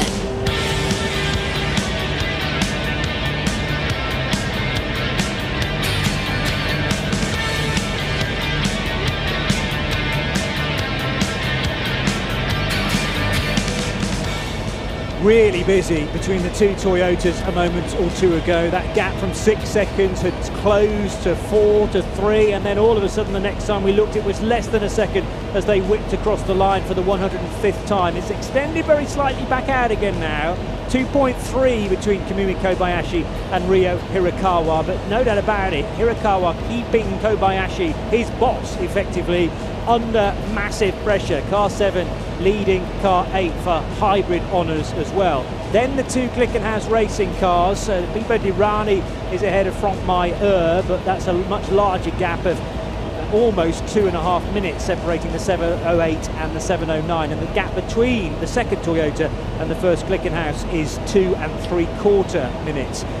From 5th place downwards, we're into the solid bank of LMP2 cars, which is led by Roberto Gonzalez, the silver-rated driver for Jota, car number 38. He in turn is ahead of Emanuele Collard. The gap there is coming down, but it's about 1 minute and 25 between Gonzalez and Collard, who is in the Team Penske car. He's not long taken that car over from Felipe Nasser. Now on an outlap, fresh from a pit stop, Lorenzo Colombo for the Prema All-In team, running third, car number 9. And ahead of Jonathan Aberdeen, also for Jota, 4th. And the TDS Racing by Vaillant car, Matthias Besch, moved from Pro-Am into the Pro category in LMP2 after the change around, which saw Philippe Chimodomo stepping out and in Nick De Vries. So they are running in 5th with car number 13. The Pro-Am top 3 down in 21st position overall. This is Pro-Am LMP2. The 45 car leads that, James Allen for Algar Pro Racing. From the ARC Bratislava Orica of Tristan Vautier, number 44, and now on an outlap rejoining the race, the DKR engineering car for Laurence Hoare, who had a spin much earlier on today during the 15-minute warm-up session. In GTE Pro, Corvette Racing's Tonio Garcia leading the 63 car that class. Then the two Porsches, Kevin Estre and Fred Makovici, separated by 62 seconds, 92 ahead of 91. But really not much space at all between Makovici and Miguel Molina in the best of the two AF Corse the main pro cars, that is. So 52 Molyneux ahead of 51 James Collado, 24 seconds, the real-time gap between the two 488s. The other Corvette has slipped all the way to 6th position, now in the hands of Nick Tandy. That's had a significant chunk of time out front as the race leader. And the top 3 in GTE AM, WeatherTech Racing's Porsche for Cooper McNeil, number 79, leading. The Northwest AMR Aston Martin of Nicky Team, now up to 2nd place, car 98. And in 3rd position, it's the 77 Porsche for Harry Tincknell. So Porsche leading Aston, leading Porsche in GTE AM. That's the latest hourly update. The Valkyrie AI Update. Science applied to motorsport.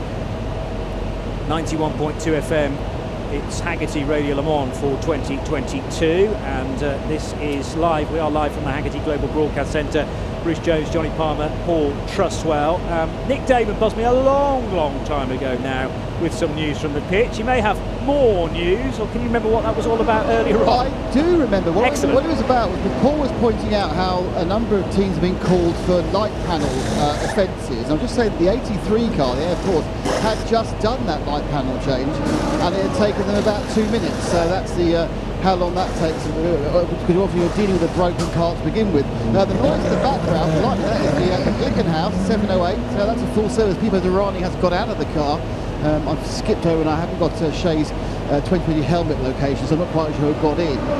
The problem for Nick Tandy appears to be what they thought was a braking problem. They had all four I think I forgot to feed my cat. brakes laid out, but it appears Unhappy to be animal. Actually, what happened was somehow a load of absolute rubbish got in the rear right wheel, and by taking the rear right wheel, it dropped all the detritus. I think they may have just got some rubbish in there which were kind of blocking the rotation. So yeah, that's what's been going up here whilst you've been chatting away. Joe. So the number 7 has just rolled off the pit lane. It's been in. It's took on fuel and tyres. And by the time I got down here, I couldn't. You guys are going to be able to tell us whether or not we've had a change of driver on the number 7. It's already going out on track. Yeah, Mike Conway's got in, Joe. So Kamui Kobayashi out and Conway in. I know how the Toyota drivers tend to dash out the back of the garage, but it'd be fantastic to get a word with Kobayashi. And he had a sticky stint there with a couple of offs at the Ford chicane and at the first chicane on the Mulsanne, the Daytona chicane. So I'll be interested to know. We know he was really stretching the tyre envelope there, so every chance that it would be a new driver and a new set of Michelin tyres as well. That's exactly what's happened. Ryo Hirakawa, as a result, taking the race lead, but we'll be expecting him in, Paul. Is it the next lap? Are they putting a lap apart? Next time around, that's right, for Hirakawa. And I must just correct something which I said. It wasn't a quadruple stint for Kobayashi. It was only a triple stint, but still a triple stint is hero enough. So 36 laps in all completed then for the Japanese driver on his set of Michelins before they came in and have now switched to Mike Conway, who was the driver at the start of the race. It's a long race. It's a long race. Let's stay calm. Car is good. It's a long race. That's a very similar team radio from earlier on, this time at Gazzy Racing again. That was the message to Sebastian Buemi in the same car when he was saying, struggling with the handling of this machine. He was bending the rules a little bit on the track abuse as well, the track limit abuse. And that was a message to Ryo Hirakawa in the number 8 car. So maybe he's been radioing back to base saying, I'm struggling a bit here now out front. It's a car in front of him which is a P2. He wants to get by Bruce Jones. Yeah, we've heard from quite a lot of the teams that have, I think it was Penske with Felipe Nasr most recently said a lot of the teams have been caught out by being much warmer today than any other point through the course of this meeting here at Le Mans. Of course, they had 8 hours of testing.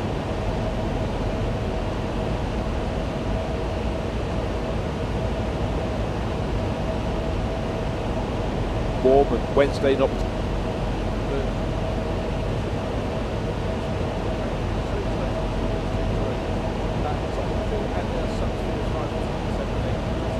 Okay, that's the end of my coffee break. I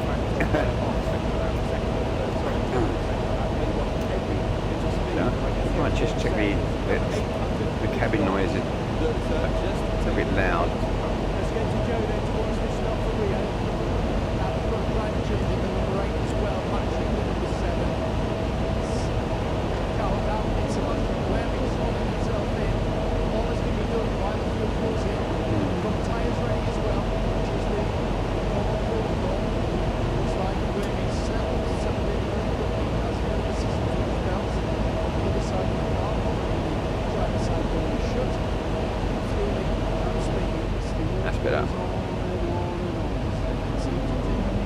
better. Oh, I didn't realise it was on so loud. Quite choreographed, as you would That's imagine. it. Toyota Gazoo Racing are very good at this, aren't they? They works independently. The realistic version 2. If you've got the realistic on, you've got to use that volume and not the X-Plane volume. The choreography that is involved, it's rehearsed over and over again during the build-up to the weekend. They were doing, I'm sure, during the set. Better.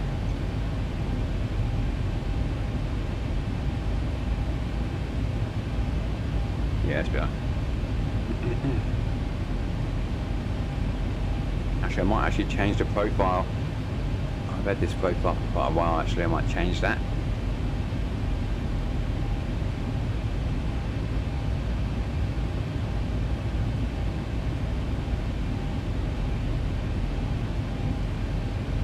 Go for realism.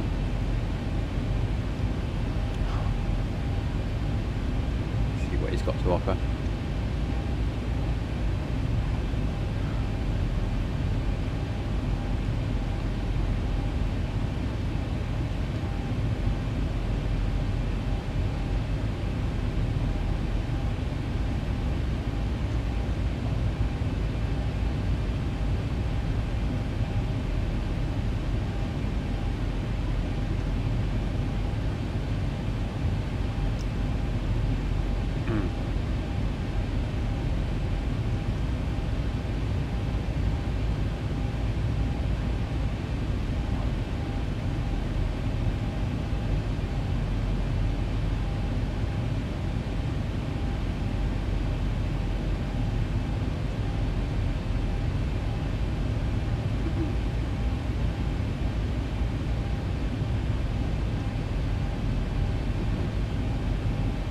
Okay, we'll say goodbye to Spain. We're just flying into, well, I guess we're flying into French airspace, I suppose.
Project fly again.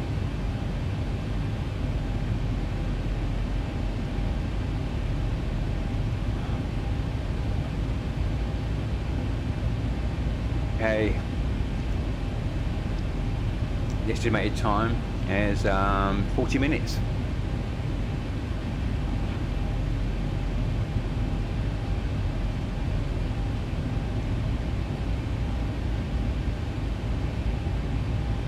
We've got an aircraft there that's going to Gatwich as well. And his designated time for arrival is 1 hour 58.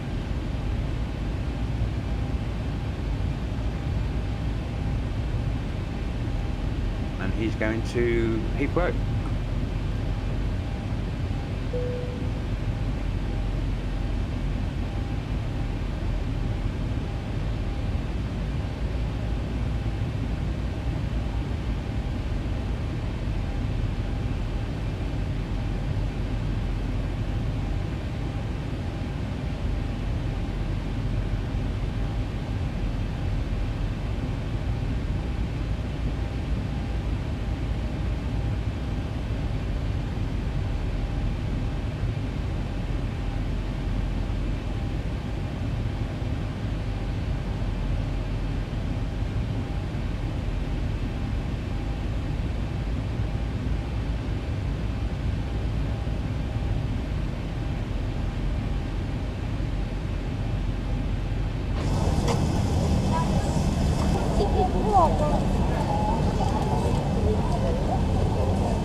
Okay, 37 minutes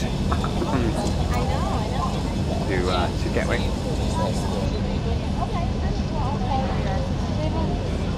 Damn, got something to the eye.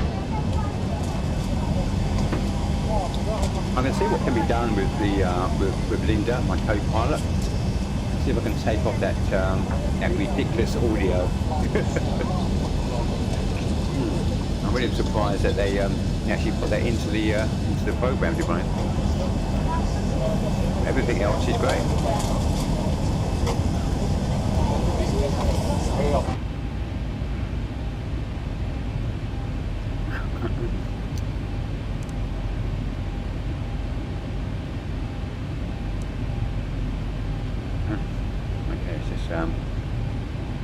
Let's get ourselves a little bit organised for the approach to Gatwick. Just a preliminary, see where we're at.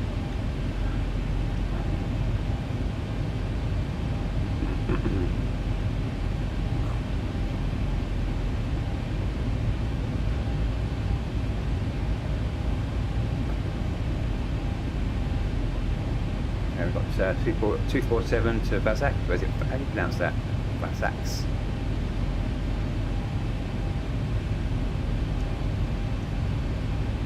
Then 12, 14, Holly. Okay.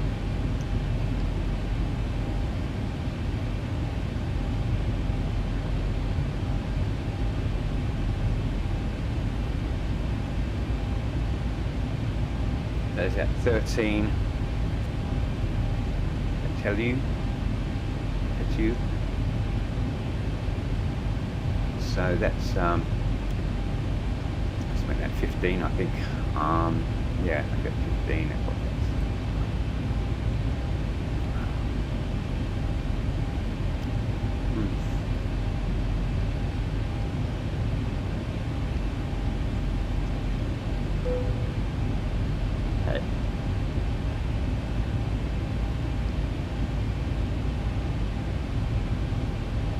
Get about we get here, then we down, get down to 15,000.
bring up the project flyer. 32 minutes.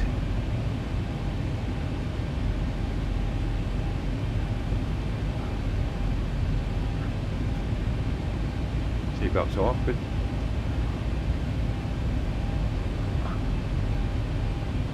Anti-ice is on, good. Check out the exit. What is the temperature outside? Minus 21.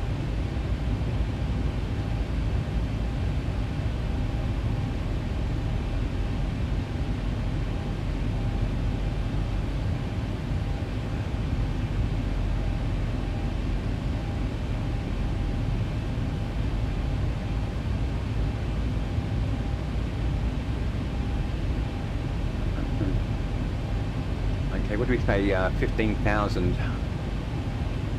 Get that set.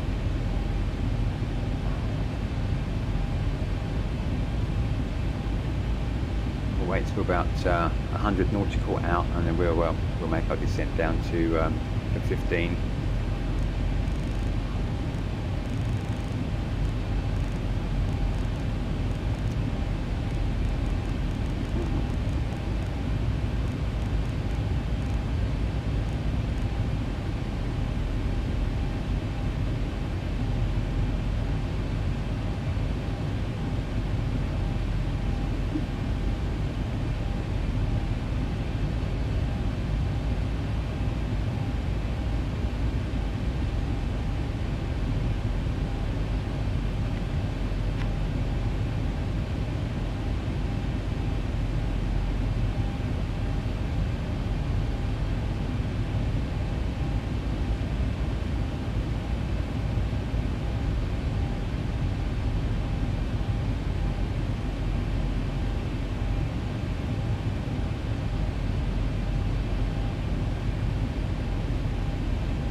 I hope we don't crash. Last time was not enough. Oh, I just don't know about those remarks from Linda. I hope we don't crash. Oh, well, thanks very much. Yeah, I'm going to see if I can get that taken off.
I think if anything I need to chat, well, no, if there's anything I'd like to change with the CB mod, and that's this chair. Sometimes I want to go have like a more of a distant view, and you get that chair in the way. So, but yeah, that's the only thing that's a little bit. It's not a bit bug, but it's the only thing that sometimes you always just want to like pan out. That chair thing, what you just obscures the view.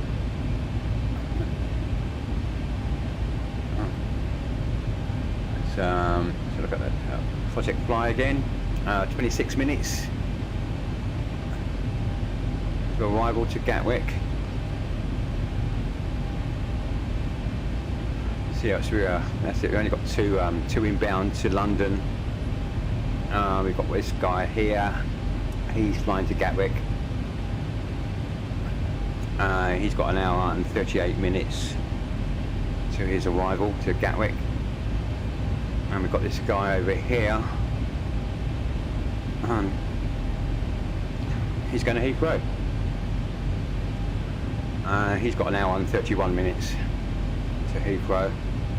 I think that's about it in regards to yeah, there's no we've got a guy here. He's quite a long way. He's in Norway there, between Norway and Sweden. Where's he off to?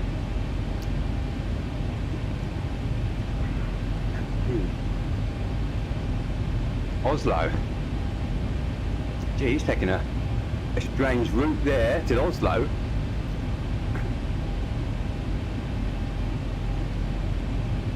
Probably because he's landed. I'm thinking it's down here, down south somewhere, but no, he's just landed. That's funny. Yeah, not much happening. Just us three really. It's going to the UK, and it's just me there. 24 minutes. So we're slowly making our descent. What did I say? We've got 100 nautical out that will make our descent to 15,000. And we're at 155, so 55, and then we'll make our descent to 15,000 at 15 set.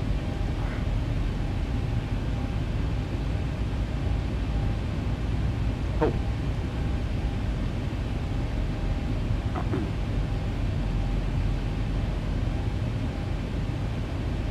Okay.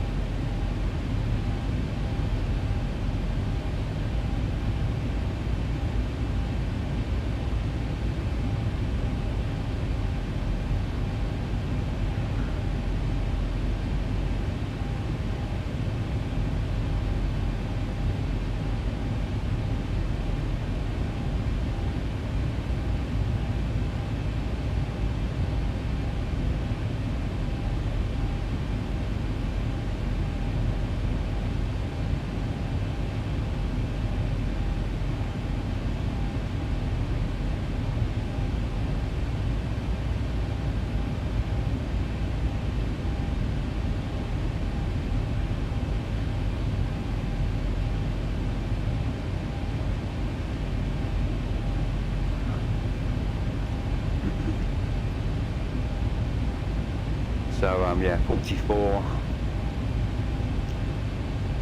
Then we make our descent to 15,000.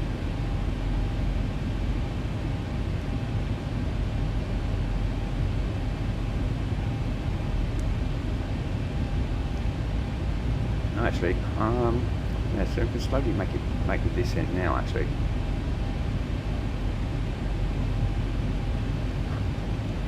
make a slow descent to 15,000 now.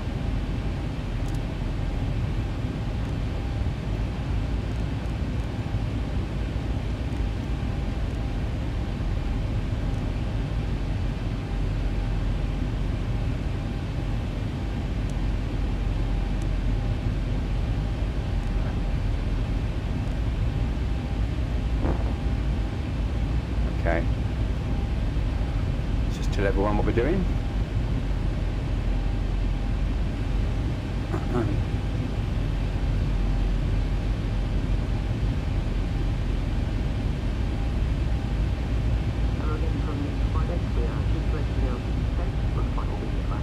Seatbelts on. We'll be touching down in less than 30 minutes, so you make your way back to the city. No virus may have in your port.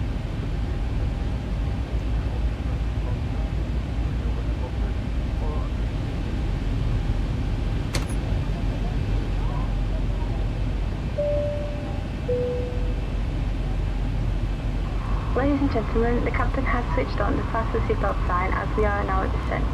We would ask you to return to your seats and ensure that your seatbelts are securely fastened, your tray tables are in the upright and locked position, your armrests down and window blinds fully open. Any bags you may have removed during the flight must now be restowed for landing, ensuring the main emergency exits and cabin aisle are kept completely clear of all baggage for landing. There should be no one further walking or standing in the cabin aisle, and we'll be landing shortly. Thank you.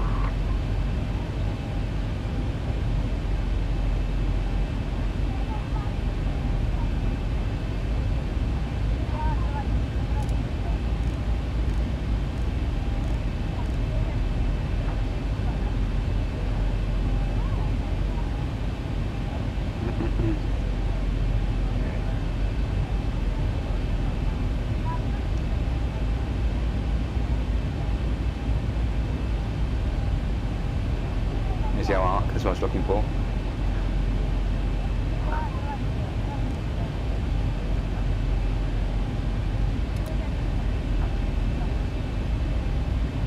I said a slow descent. It's actually quite a large descent. Actually, I'm glad I picked it up, and I did. I want that arc to just come down to our next waypoint, and that would bring us down to 15,000.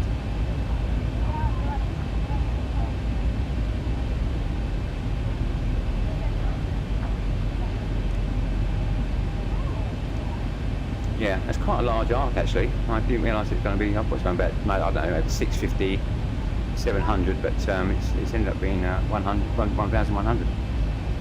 So it's quite a big descent, but all good. Glad I picked it up when I did. There you go, that's the arc I want.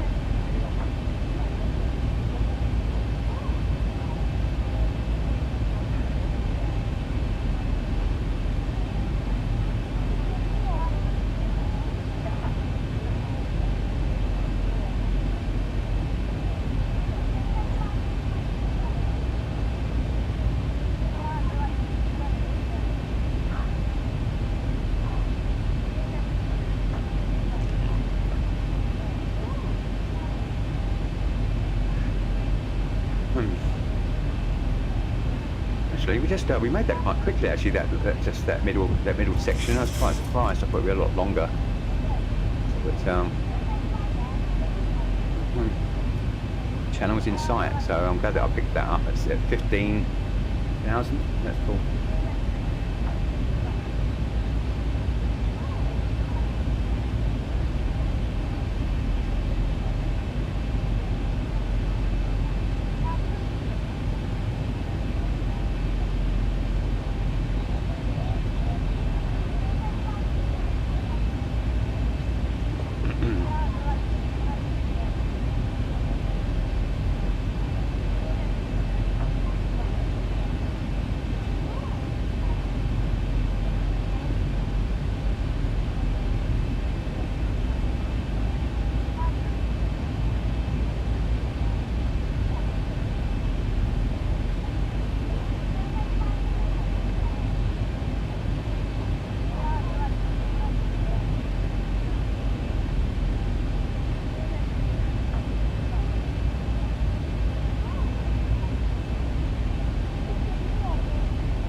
Sorry. I didn't get much sleep today.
Okay. Okay, we're getting close. I don't know what we've got now.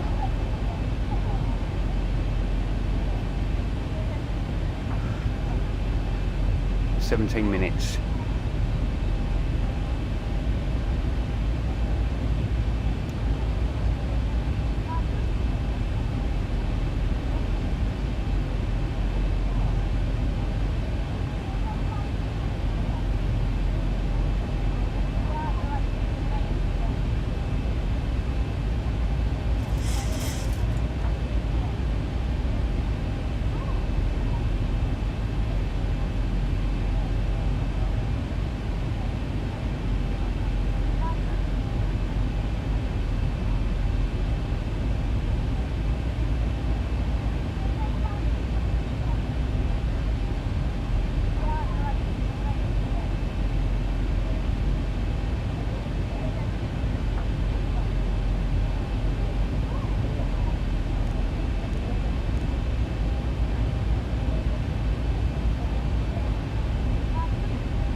Bringing down the descent a little bit, just want to get that arc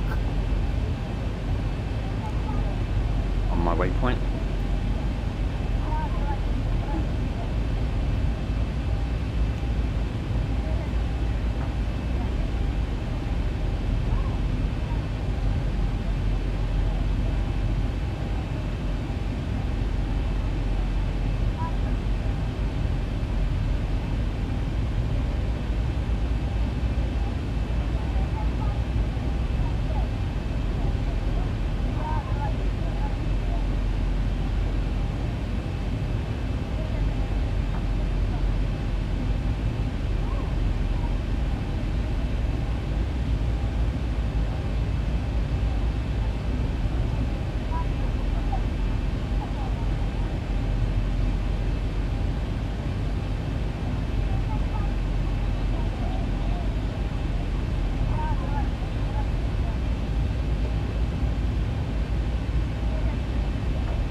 15, 5 minutes. We'll get the passengers aware of what we're doing. Get ready for landing.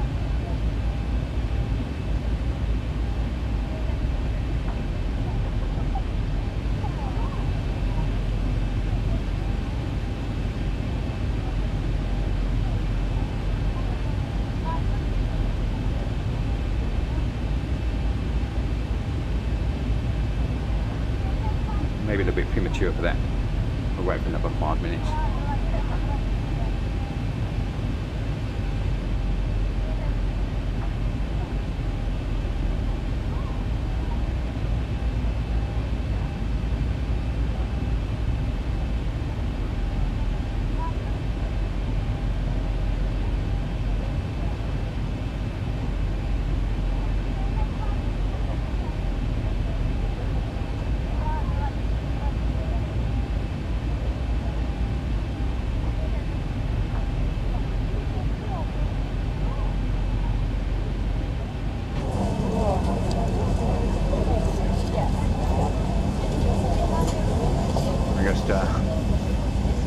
Just flying over France, just coming up to the channel now.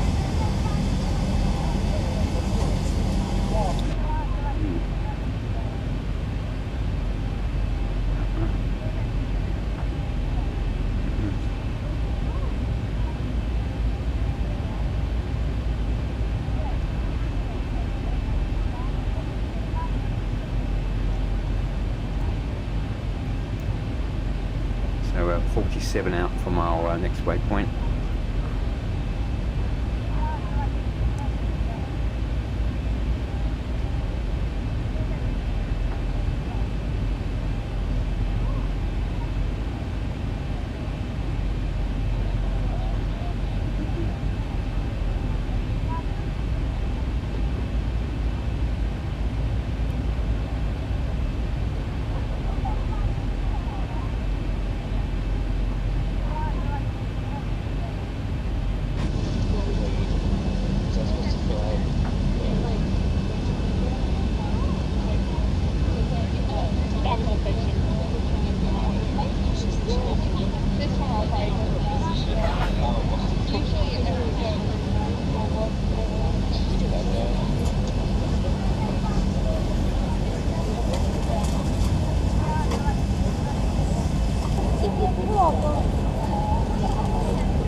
We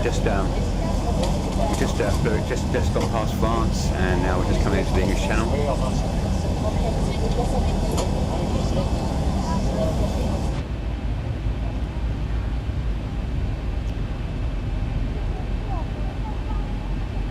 Just bring that arc.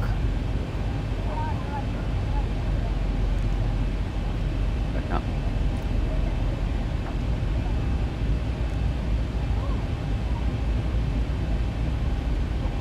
Okay, cool.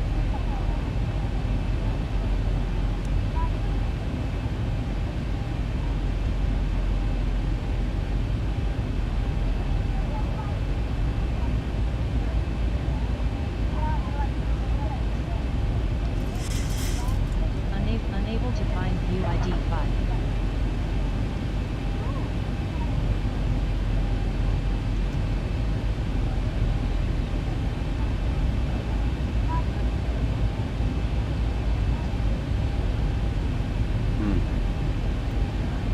Well, not too many hiccups. I had a bit of a problem at the beginning. This is my third attempt going live, and it wasn't too bad.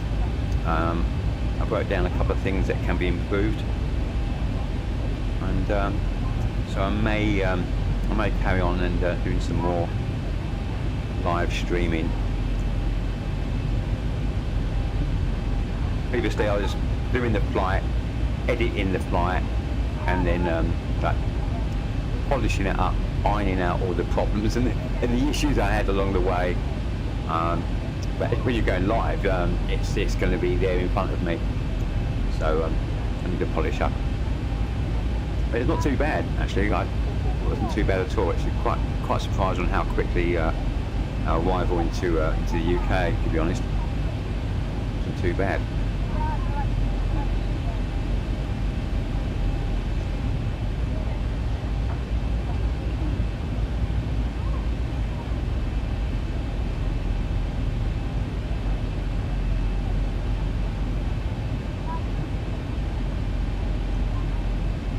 Minutes.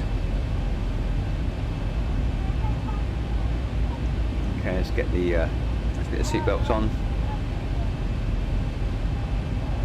They are on. Good. Oh yeah, because we made a descent. Okay.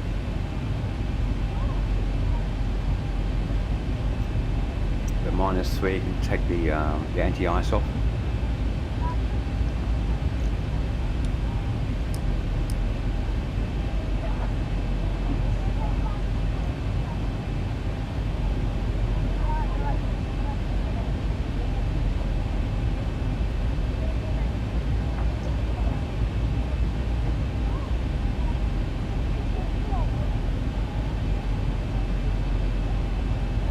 Unable to find UID 5.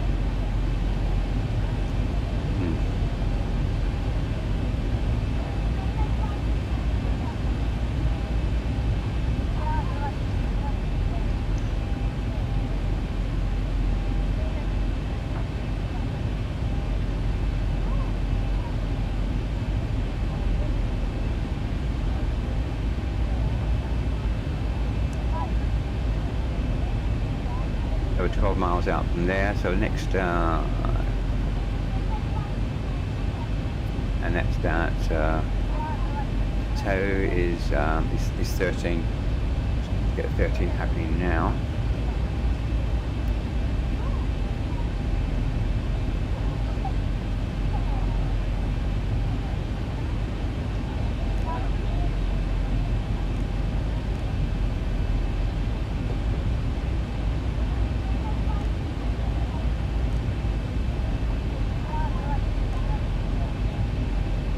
Reducing the descent.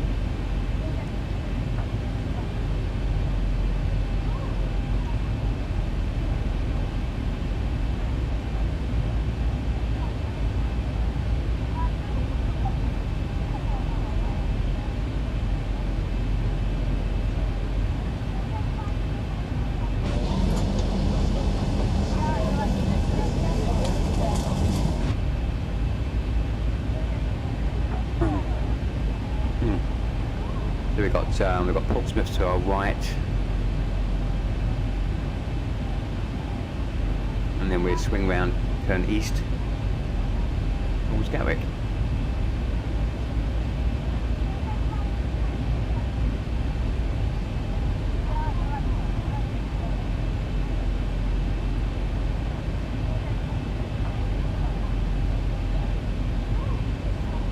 There we go. There's our turn. Let the passengers do get the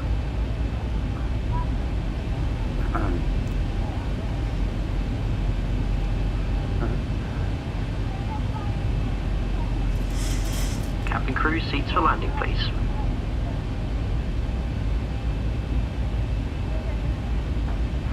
Ladies and gentlemen, as you have just heard, we have approximately 20 minutes in driving. The captain has now switched on the fasten seatbelt signs. Would you please return to your seats and make sure all your personal belongings are safely put away in the overhead locker or underneath the seats in front of you. Please ensure your seatbelt is now fastened, your table is folded away, your seat back is upright with the armrest down. If you are seated in an emergency exit row, all items must be placed in the overhead locker as the floor area around your seat must be completely clear for landing. This would include any shoes, blankets, pillows or magazines. All electronic devices must be switched off at this time, and if you are using headsets, please remove them now. Once again, may we remind you that mobile phones must remain switched off until the aircraft has arrived at the terminal building and the fasten seatbelt signs switched on. Finally, please take a moment to remind yourself of your nearest exit.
Thousand to level off.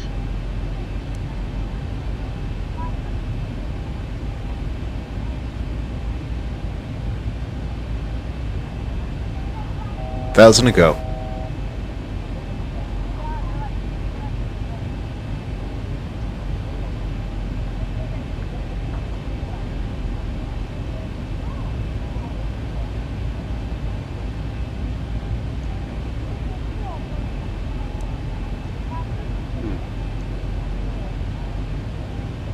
Willow, we need to be at 700. Is it 700? That's not right.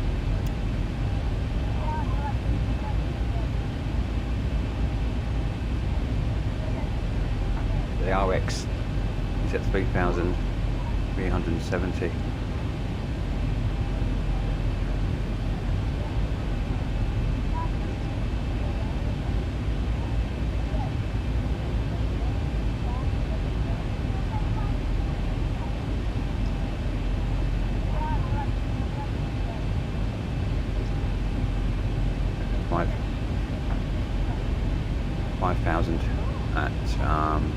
Willow, I think.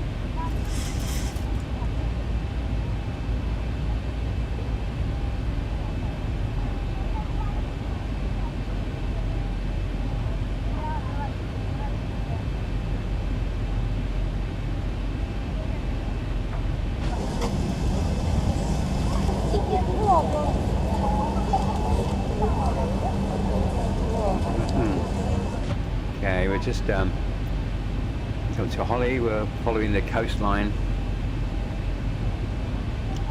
on an easterly.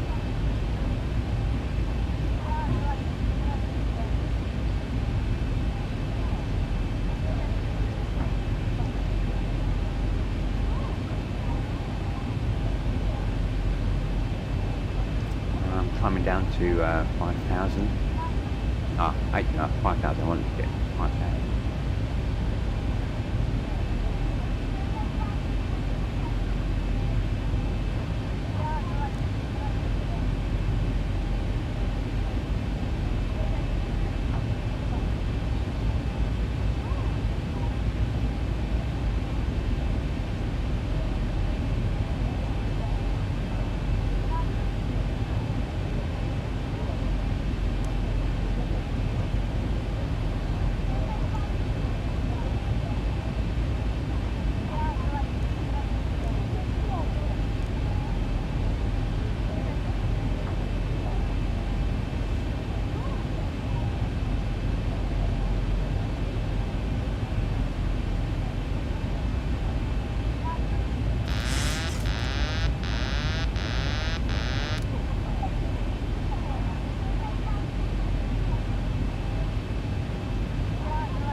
must have knocked something. I missed. Got back on the auto.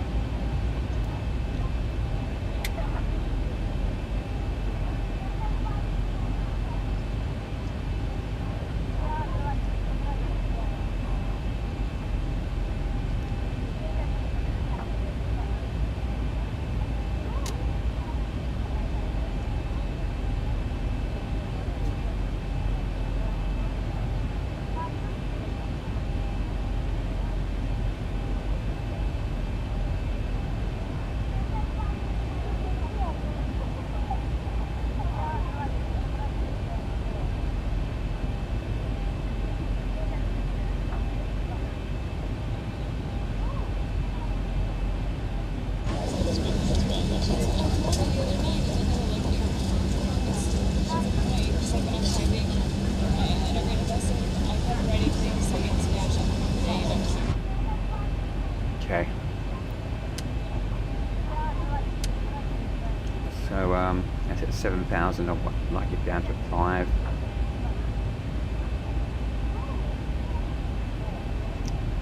RX is at 3,370.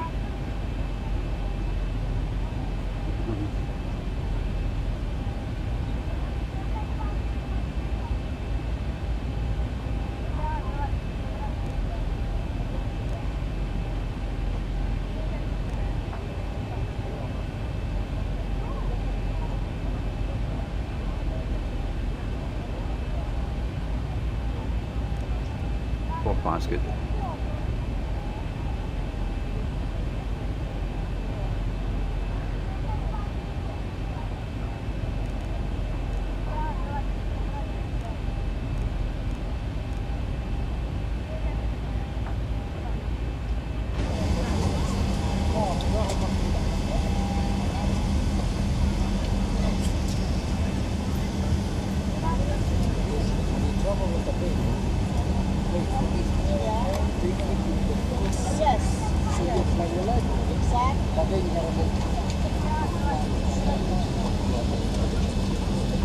Approaching transition.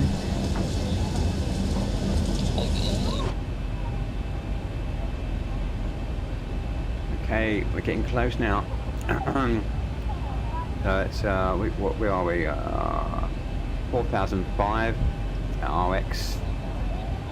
We can just reduce the descent. Bring that arc up.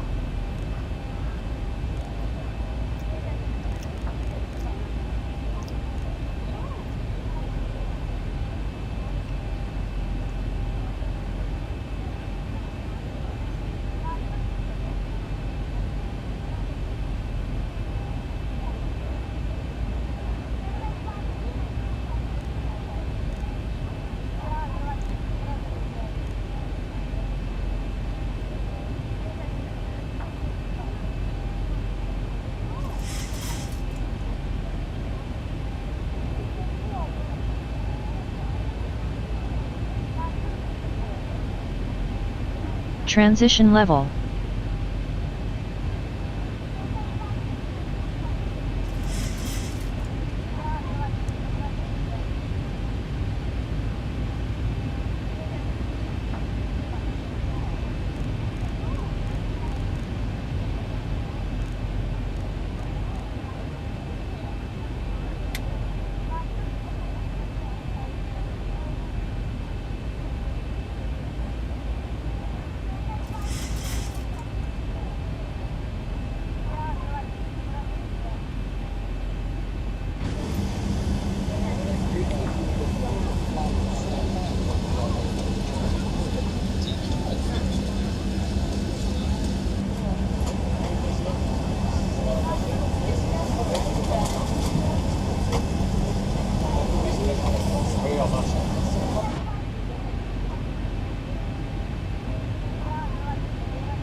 Thousand to level off.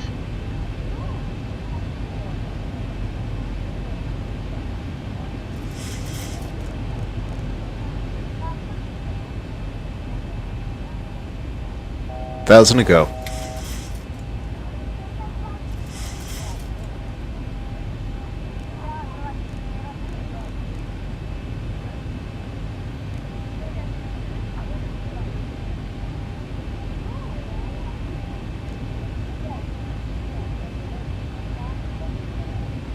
Okay. Just under 6 miles out from RX. Then we'll be swinging around, putting ourselves on final. Onto runway 26 left. Hoping that arc. It's only just a bit more descent. 1000 to level off.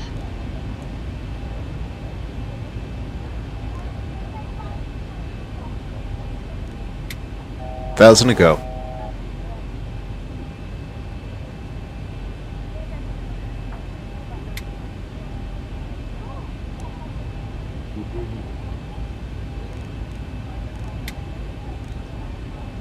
Laps.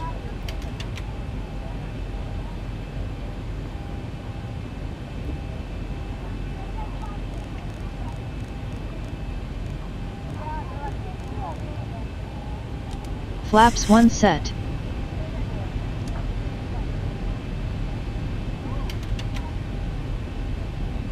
Laps 5.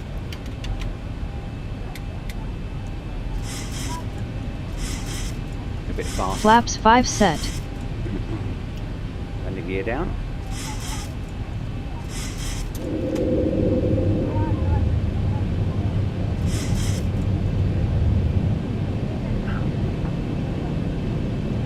Brakes on.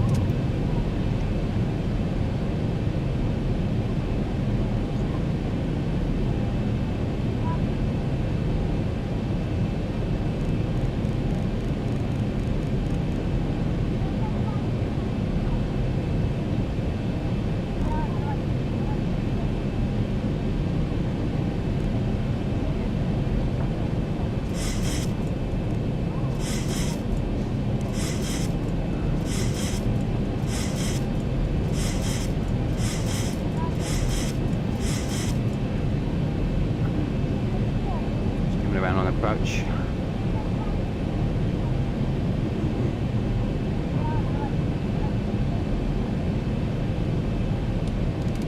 Speed brake off.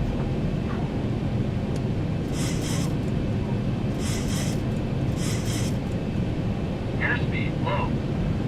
Airspeed low. Airspeed low. Flaps 10 set.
Flaps 25 set.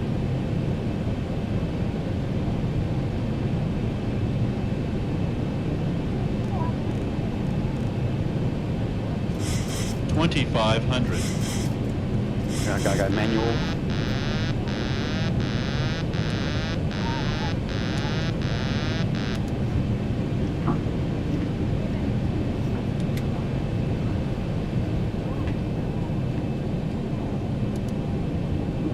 We're close. I wasn't expecting to be so close, to be honest.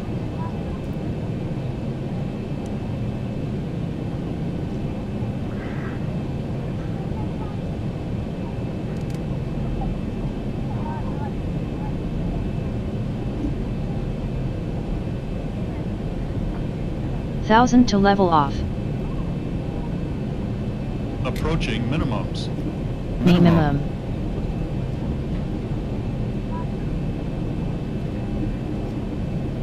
$1,000. Taxi lights on.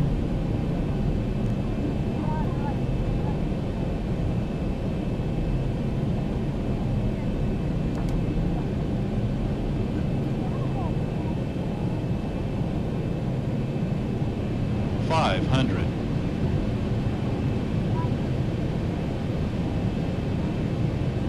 400.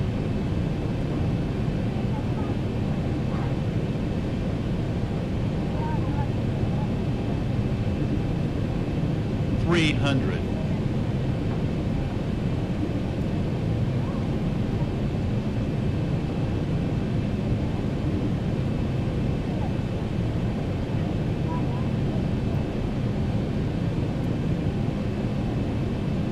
200.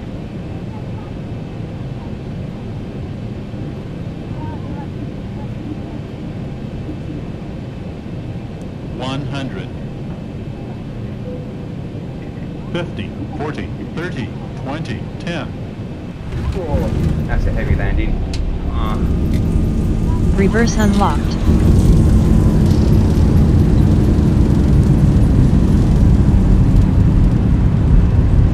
knots.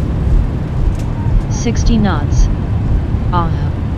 Landing was not very good this time. It was a heavy landing, I'm sorry about that. I got the approach all wrong.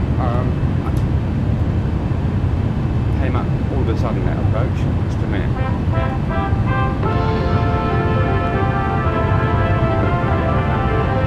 Thank you for flying Ryanair. Last year, over 90% of our flights arrived on time. We hope you enjoyed yours, and we look forward to welcoming you on board again soon. Ryanair. Low fares, made simple.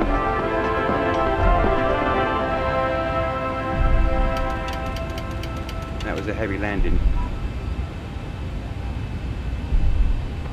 Ladies and gentlemen, you're all very welcome to this airport. For your own comfort and safety, please remain seated with your seatbelt securely fastened until the aircraft has come to a complete stop and the captain has switched off the fasten seatbelt sign. Please refrain from smoking until you have reached the designated smoking area, which is well outside the terminal building. On behalf of your crew on board today, we'd like to thank you for choosing to fly with us, and we wish you a safe onward journey. Flaps upset.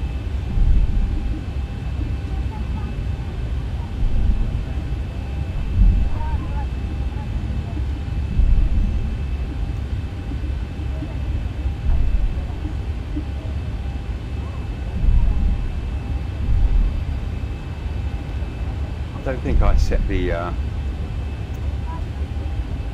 approach at 15 nautical out. I don't think. I normally like to give myself a lot of time to line up.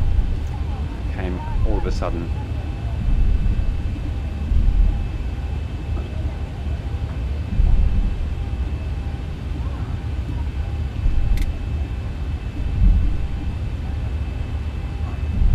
Okay, well, we're at Gatwich. A little bit disappointed about the landing. I really am, actually. It's I tend to land manually a lot better in VR. I seem to get a better view, a better feel. But yeah, that did come up quite quickly. Actually, I wasn't expecting it to come up so quickly. I had my wits about me a little bit.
might have a head-on. I need to get to make a left turn really quickly, I think, unless it's going to take his left turn really quick from that point there. So if I turn here.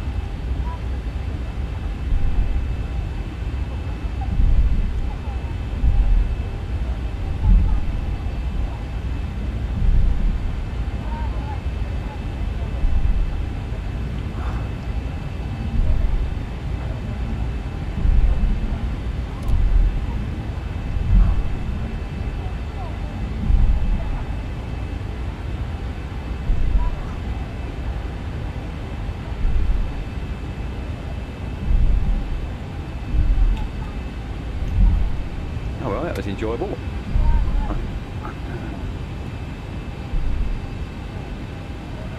I'm always writing down notes of all the things that need to be improved. If only I did one of them. Keep on forgetting.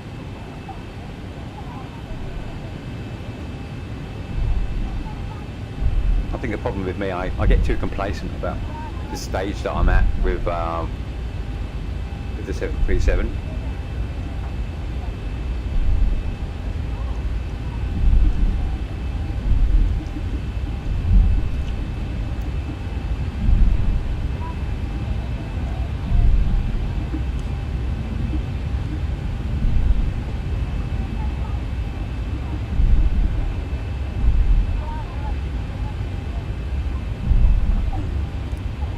I think Gatwich needs to be updated, to be honest. It's been a while. This is version 2. It's a payware. But, I think it could be with an update.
And that's with the auto gate, I think.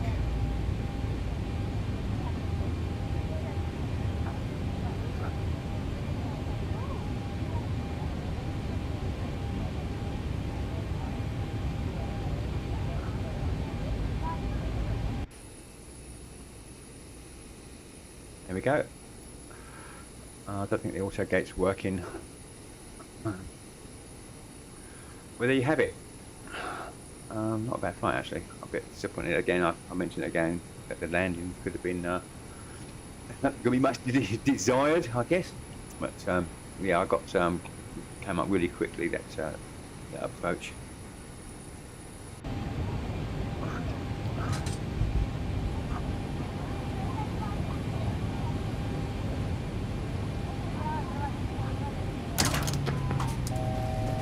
Captain Goodison flies up the door. The base is empty. You're very, very welcome.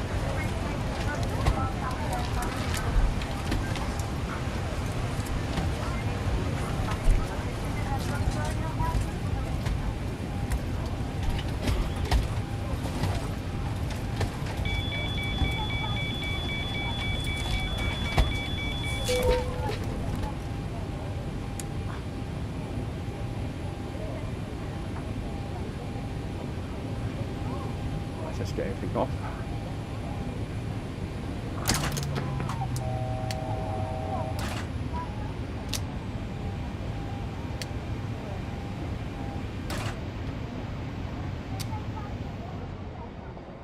Well, there you have it. What I might do, I'll just finish off my my project fly. I think we'll have a look at the landing we've discussed.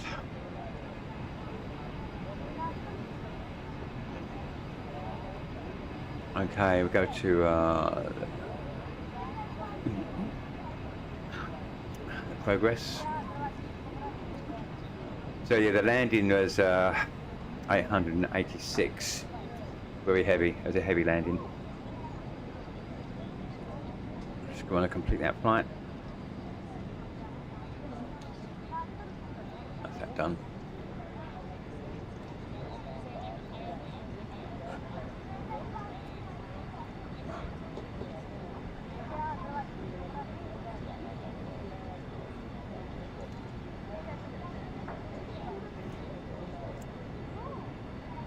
Rid of that. Okay. No, that's it. No. Let's check out that that landing.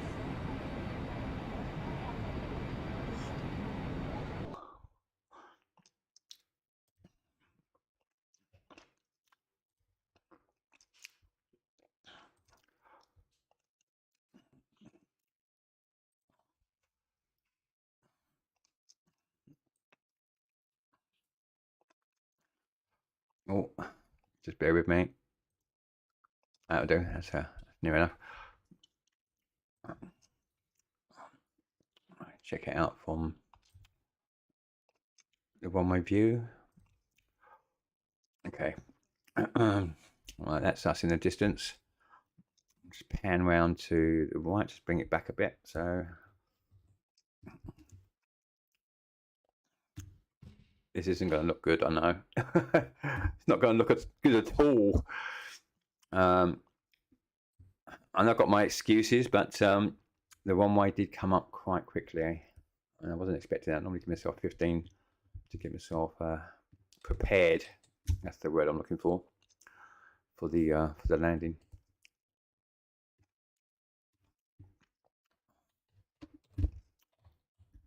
That's about right. I think that'd be about right. Let's just bring it in closer. So here I am here. Can't imagine what's going through my mind at the time. I'm thinking, gee, this one-way's come up really quickly. And so see how we go only on the appearance side of things.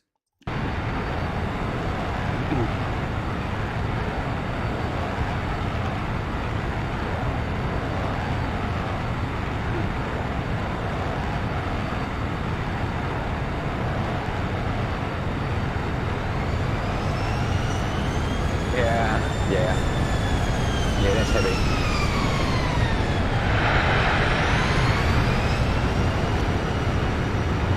Yeah, that was heavy. Let's just have a look at a passenger's point of view on that landing.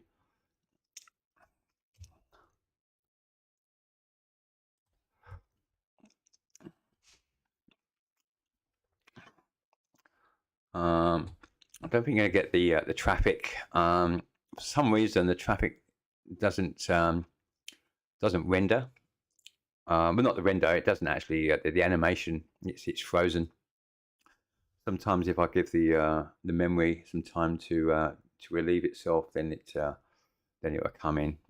But anyway, I just have a different perspective on the landing. So actually, I'm on the wrong side. See if we get ourselves on the other side. So again.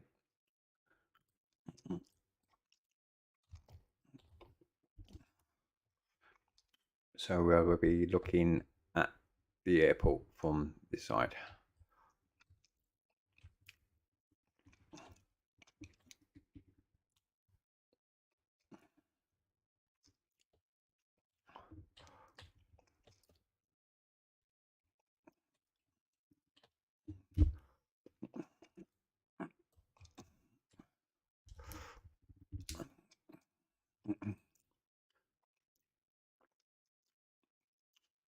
We must be banking. That's it. That's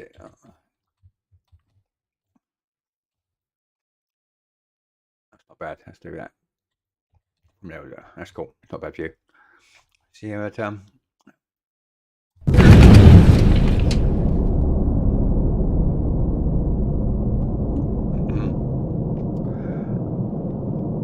yeah, sometimes I need to wait, and then you get the animation of the traffic. It does tend to actually freeze. I don't know if you noticed when we was actually flying over, when I was flying live, the traffic was working.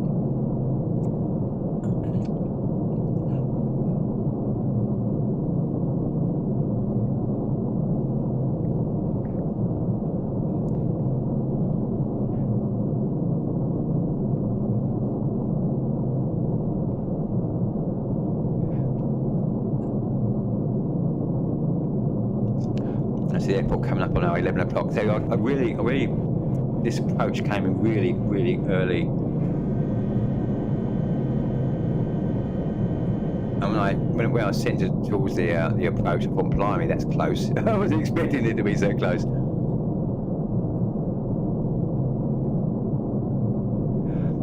This is Orbex, southern England.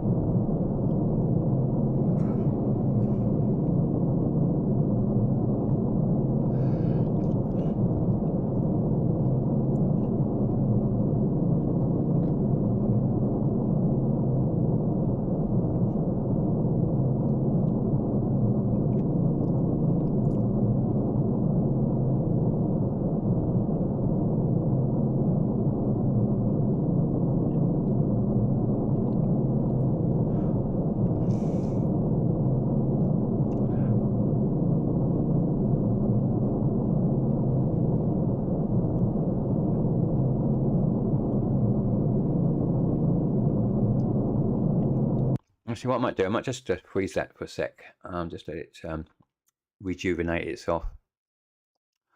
That's the main reason why I need to give myself a more powerful memory, virtual memory.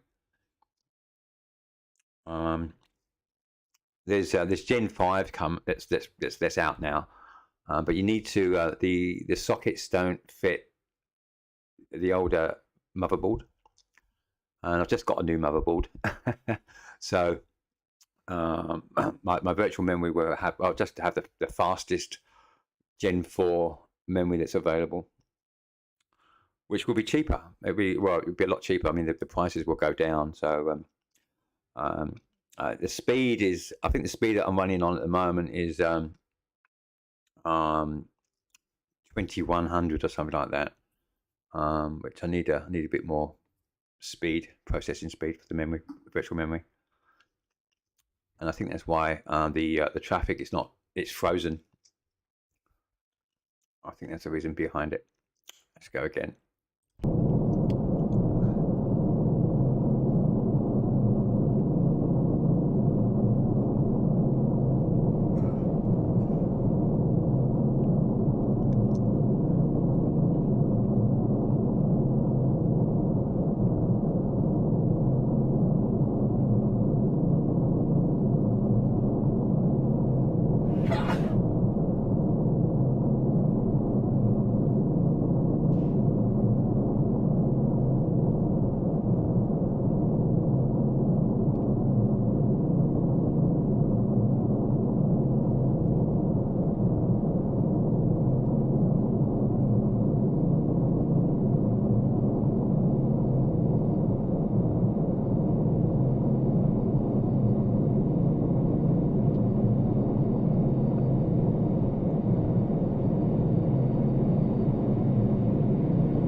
It was heavy. We broke everyone's back.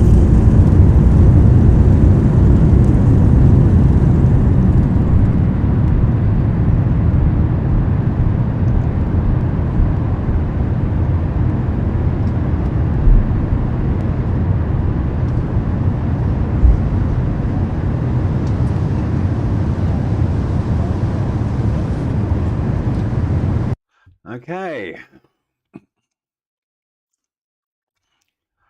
That's I'll have the doors open. That's where I'm going to be now. It's the end of that. Well, look, I've learned a lot from this this live stream, and hopefully the next live stream will be a lot better than the one I just had. But nevertheless, I always enjoy flying, so perhaps I might see you all next time. If not, have a good rest of the weekend. Take care. See you soon.